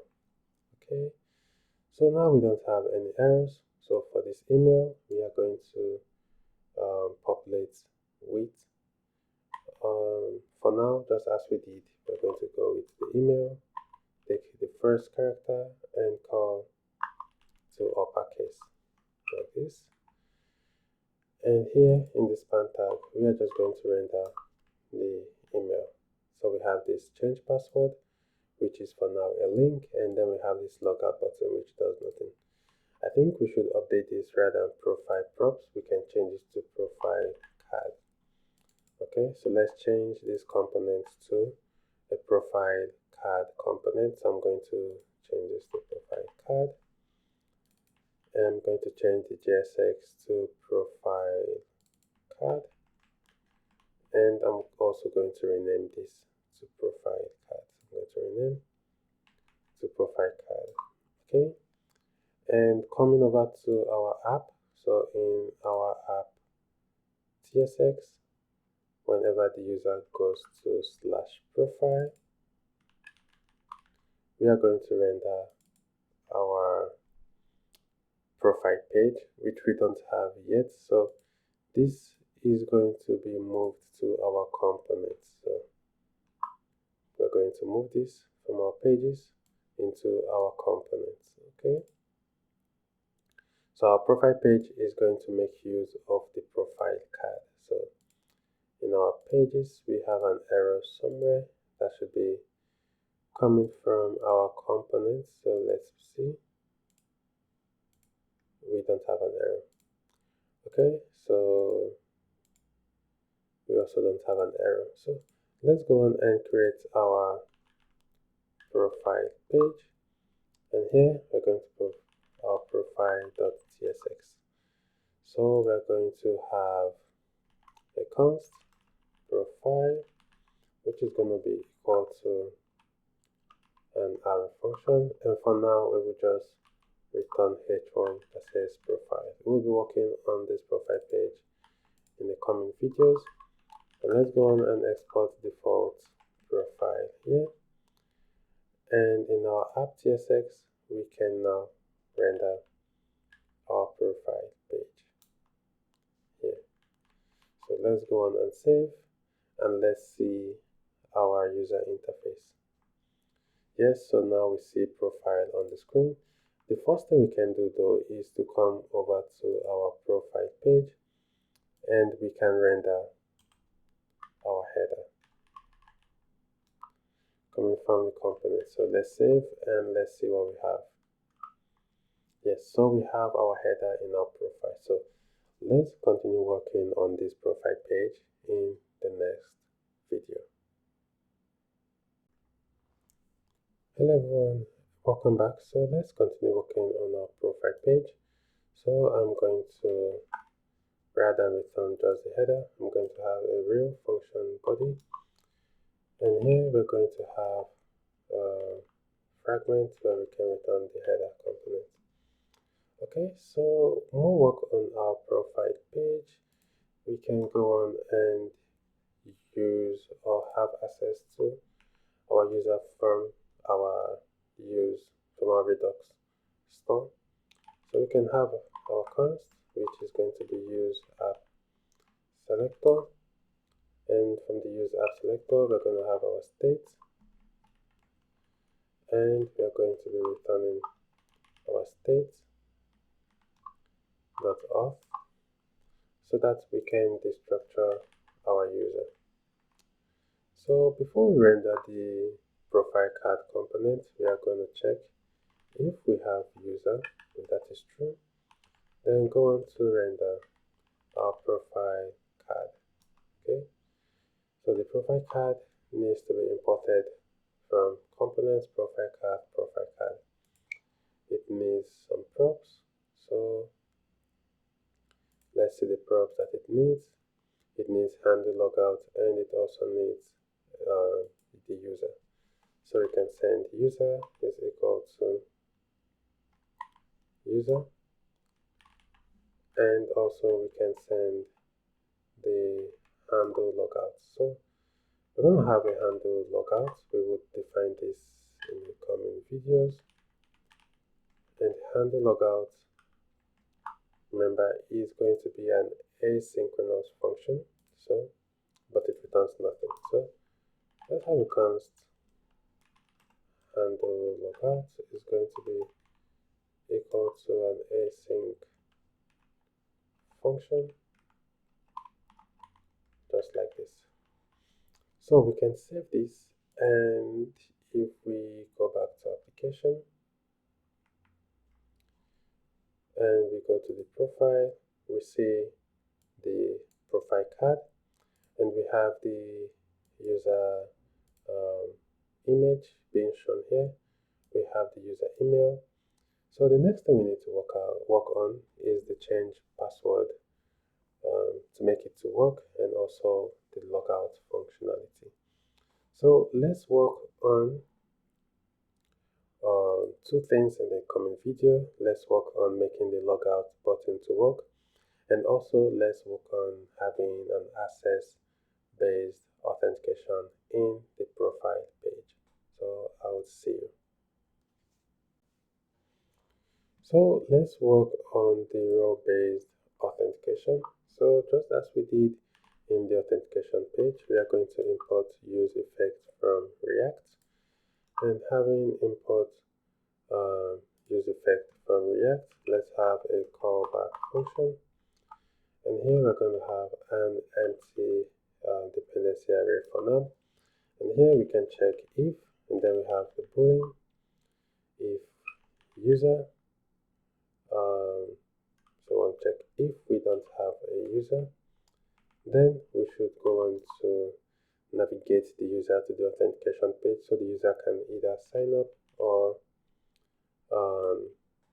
sign in. So in order to navigate programmatically, we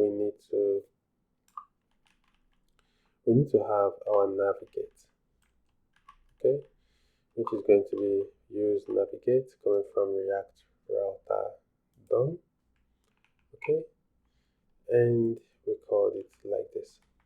So if we have a user, if we don't have a user, we navigate the user to our authentication page, okay, and here we can provide navigate and also user as our dependency. So I'm going to save this, and let's go on to work on the logout functionality. So if we come to the profile card, we have this button, and on click it calls handle logout, which is passed to it via prop. So back to our profile page, we can have we already have the function handle logout, and in order for us to log out, we need to import sign out from Firebase /auth.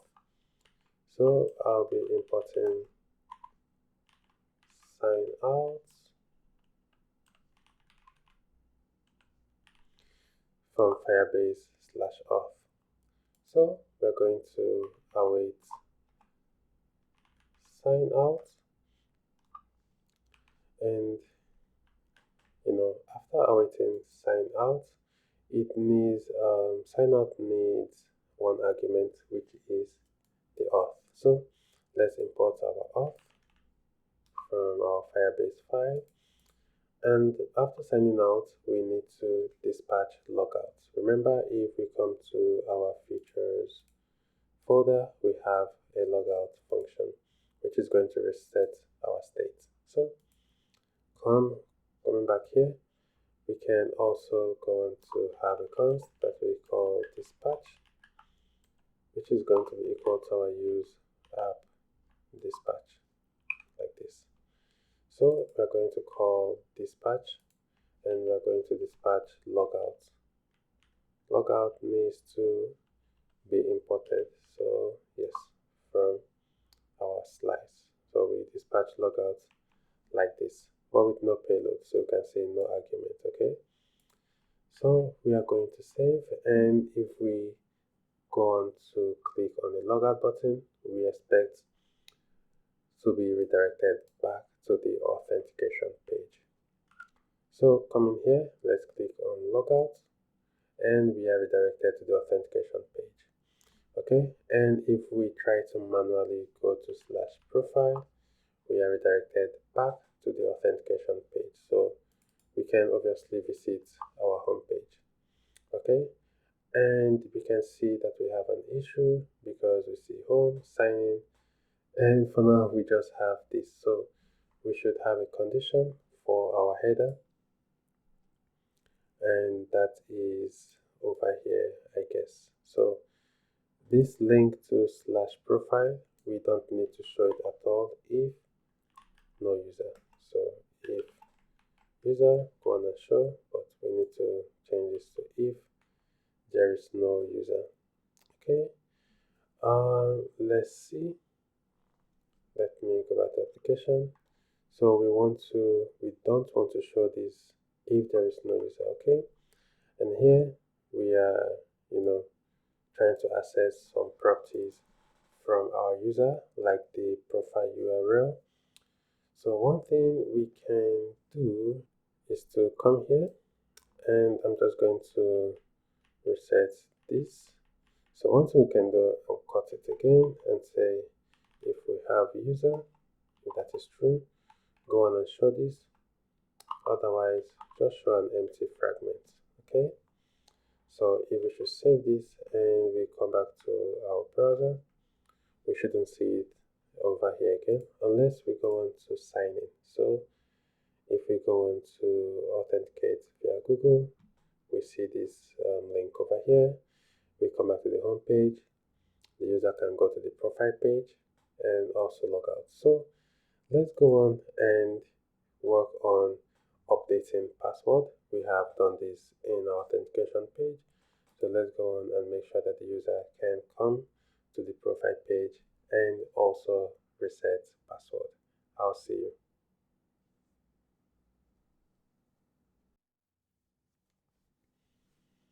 Hello everyone, welcome back. So let's make sure that this change password button works in our application. So for that, we are going to, come back to our application, and I'm just going to close all these tabs that we have over here. So this will be fixed in our profile page, and in our profile page, we can have or render our convert our components, our reset password component. So here we render our reset password component, which needs some props. So we can handle password request, and the password request is going to be the function to reset the password. We've actually done that in our auth page. So if we come over here, we have this handle password reset. So we can just copy this function and we can paste it somewhere here. So we need reset password email. We can have a state in our application. So const, I think we should take what we have in our auth page. So we have all these states. So we can just take all of these, okay, and we can paste it in our profile over here. So let's go on and import useState from React. Okay, so we need to import this from Firebase Auth. Okay, where is it? Yeah, so we can take it to the top. Okay, so we have this handle password reset that we need to pass over to our reset password component. It also needs another prop, which is open, and open is going to be equal to, as we have over here, so reset password and set reset password. So we can update our local state over here with that prop. This is the same functionality as we worked on before. So here we can replace it with reset password.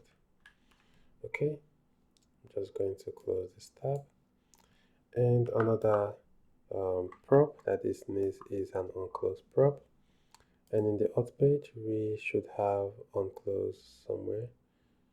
Okay, so we just take this over here and replace what we have here. Okay, so let's see, we need reset password email, and here we can take this reset password email and say it's equal to, reset password email. And reset password email, where do we have it here? Is equal to this, okay? So another prop is reset password error, and reset password error is going to be equal to reset password error. I think we have this already.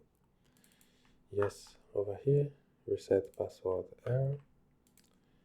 And what else? We need the reset password success, which is going to be reset password success.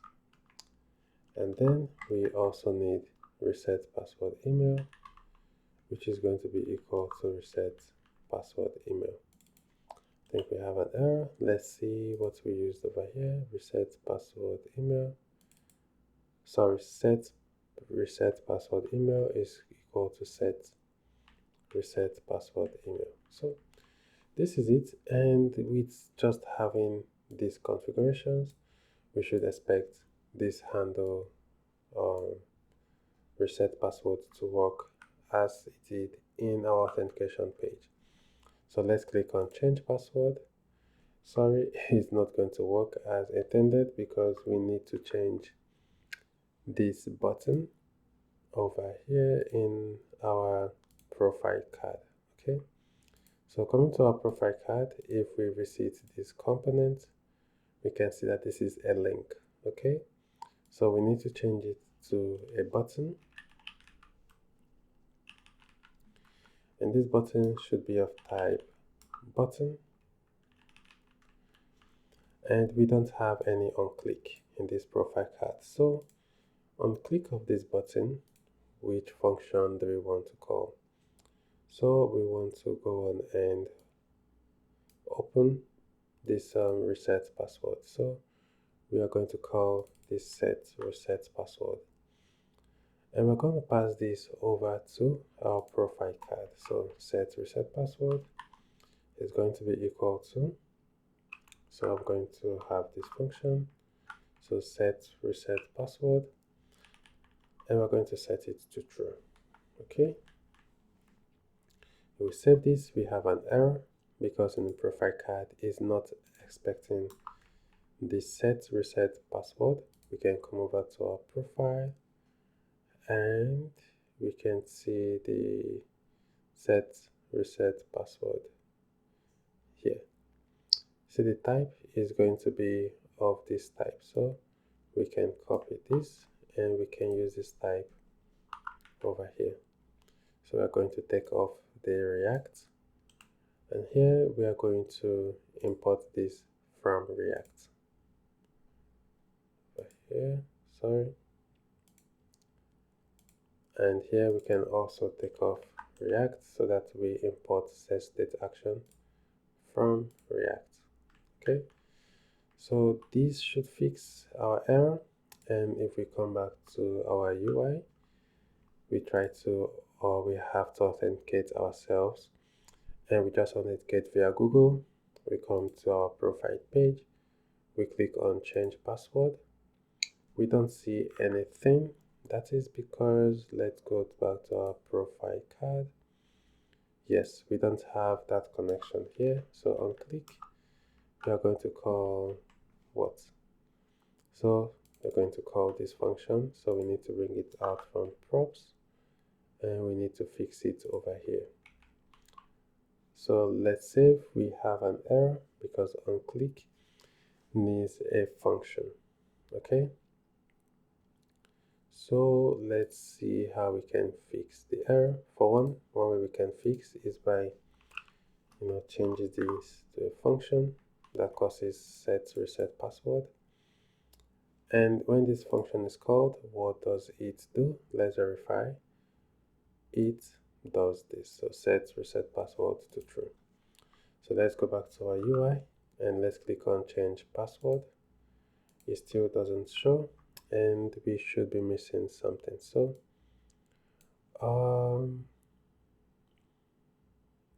let's see, we call this and it sets the password in our profile card. So this should not be of type this should just be of type a function that returns void. Okay, so that means over here we should take this off like this, and everything should be fine. Okay, so I'm going to save this, come back to application, give it one last try, click on change password.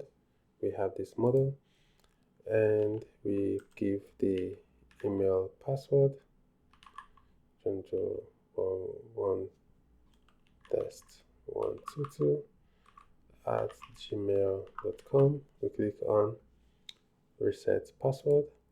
It takes some time. It sends us the link. We come back to our email, and let's reload our page. We see the email. We just came in.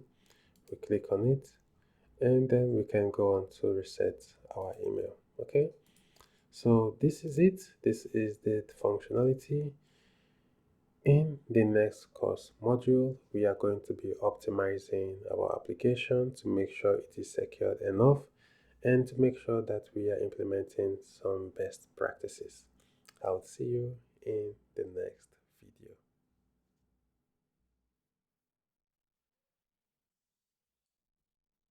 Alright, talking about optimization, if we go over to our application, and currently we are authenticated, so we can visit our profile page. But if we reload our application, we see that the user is being logged out, and that is because from Firebase we are not persisting the user state. So if we check our Redux store, we see that our user is null. Okay, and then if we authenticate again, we see that we are redirected to the home page, and once we reload, we are being let's reload. We are being logged out, so we need to go on and sign into the application again. So in order for us to fix this, let's come to our pages folder, in our app.tsx.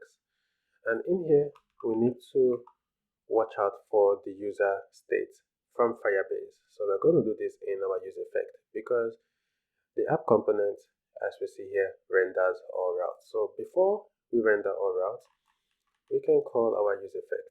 So we go on and import use effect from React, and use effect takes in a callback function. And here for our dependency, for now we just have an empty array.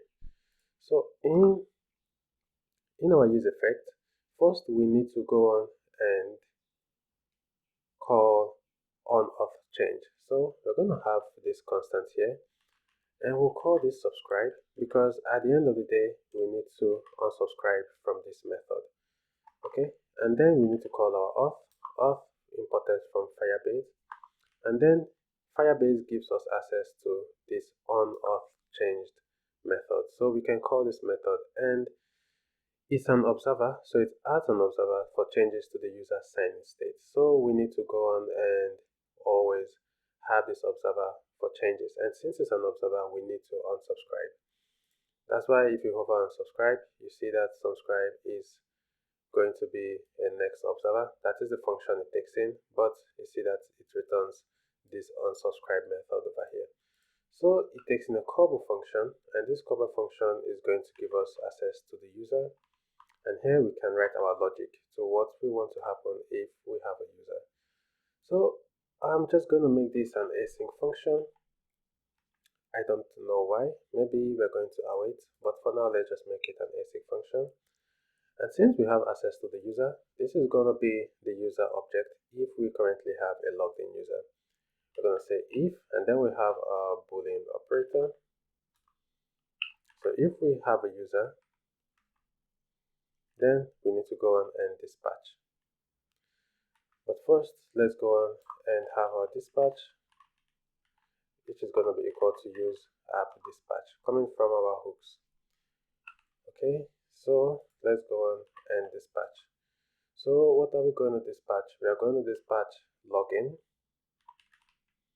So login needs to come from our auth slice. So we're going to dispatch our login action. And our login action needs a payload, which is a user object. So the email is going to be equal to the user.email. And we have this because we don't only need to check if user, we also need to check if the user has an email. So we can do like this, and if user.email, like this. Okay, so I'm also going to take this off so that we can wrap this in a boolean operator like this. Okay, so if user, and at the end, if the user has an email, then we need to go on and dispatch login over here. Okay, so apart from email, the user also needs an ID, and the ID is going to be the user.id,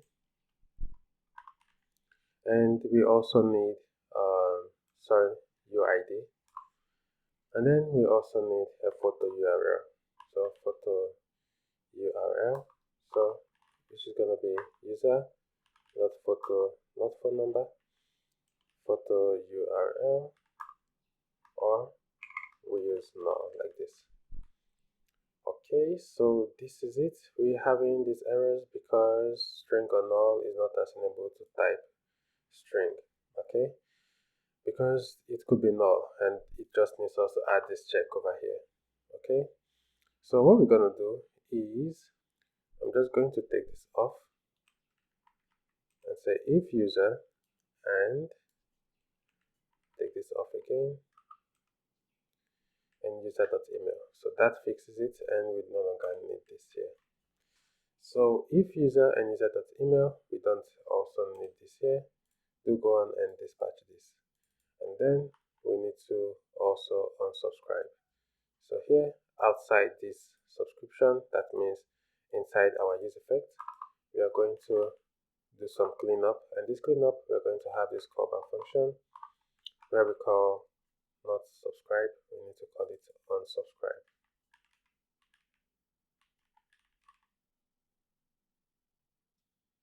like this. Okay, so here we need to add dispatch in our use effect. So while we're having this error, and that's because the unsubscribe needs to be called like this. Okay, so let's go on and save this, and let's come back to our application. We have a user currently logged in, and let's go on to reload the page.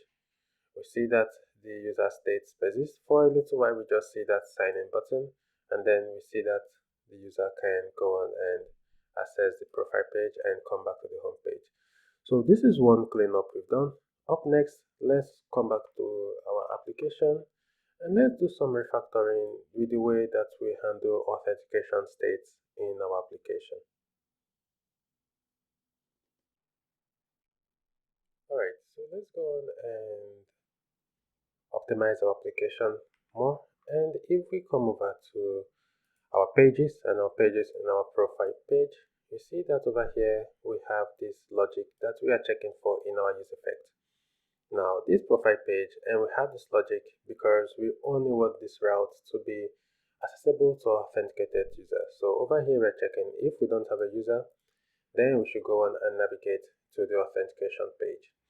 And let's say in our application, we have multiple pages that we want to go on and protect from this. That means we would have to copy and paste this over again, which is not good for our application.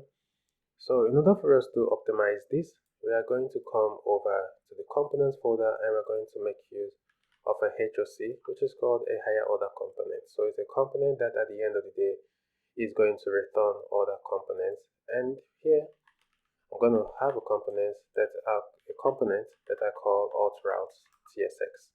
This is going to be a TypeScript file, and here let's lay out the JSX so we can have auth routes. Auth routes is going to be a function that returns JSX. Okay, so let's not forget, and let's go on to export this as the default auth routes here.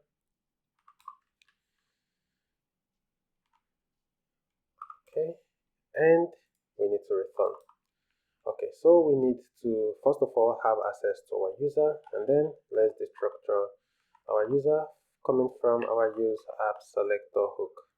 Okay, and you know that this is going to return state, and we need to return the state and then dot auth. And from the auth property, we can go on and destructure user.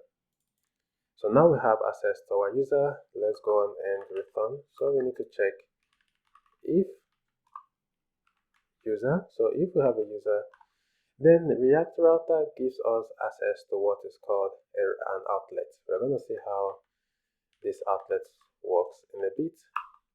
So here we have our outlet that needs to be imported from React Router DOM. So if we have a user, do go on and return the outlet. So this outlet is going to be routes that are within a route. Otherwise, we also have access to a navigate component. A navigate component needs a to prop. So where do we want to navigate the user to? We want the user to go to /auth. So we're telling React Router that if we're able to get a user from our Redux store, do go on and navigate to the outlet. The outlet is going to be the route that is within our route. Otherwise, we want to navigate the user to the authentication page. Now, with this logic, we can come over to our profile page, and here we can comment this out. So we're not going to be making use of this logic anymore. And then we can come to our app TSX, and let's update what we have going on in our routes. So here we are going to have another route, and this route is going to wrap the protected routes.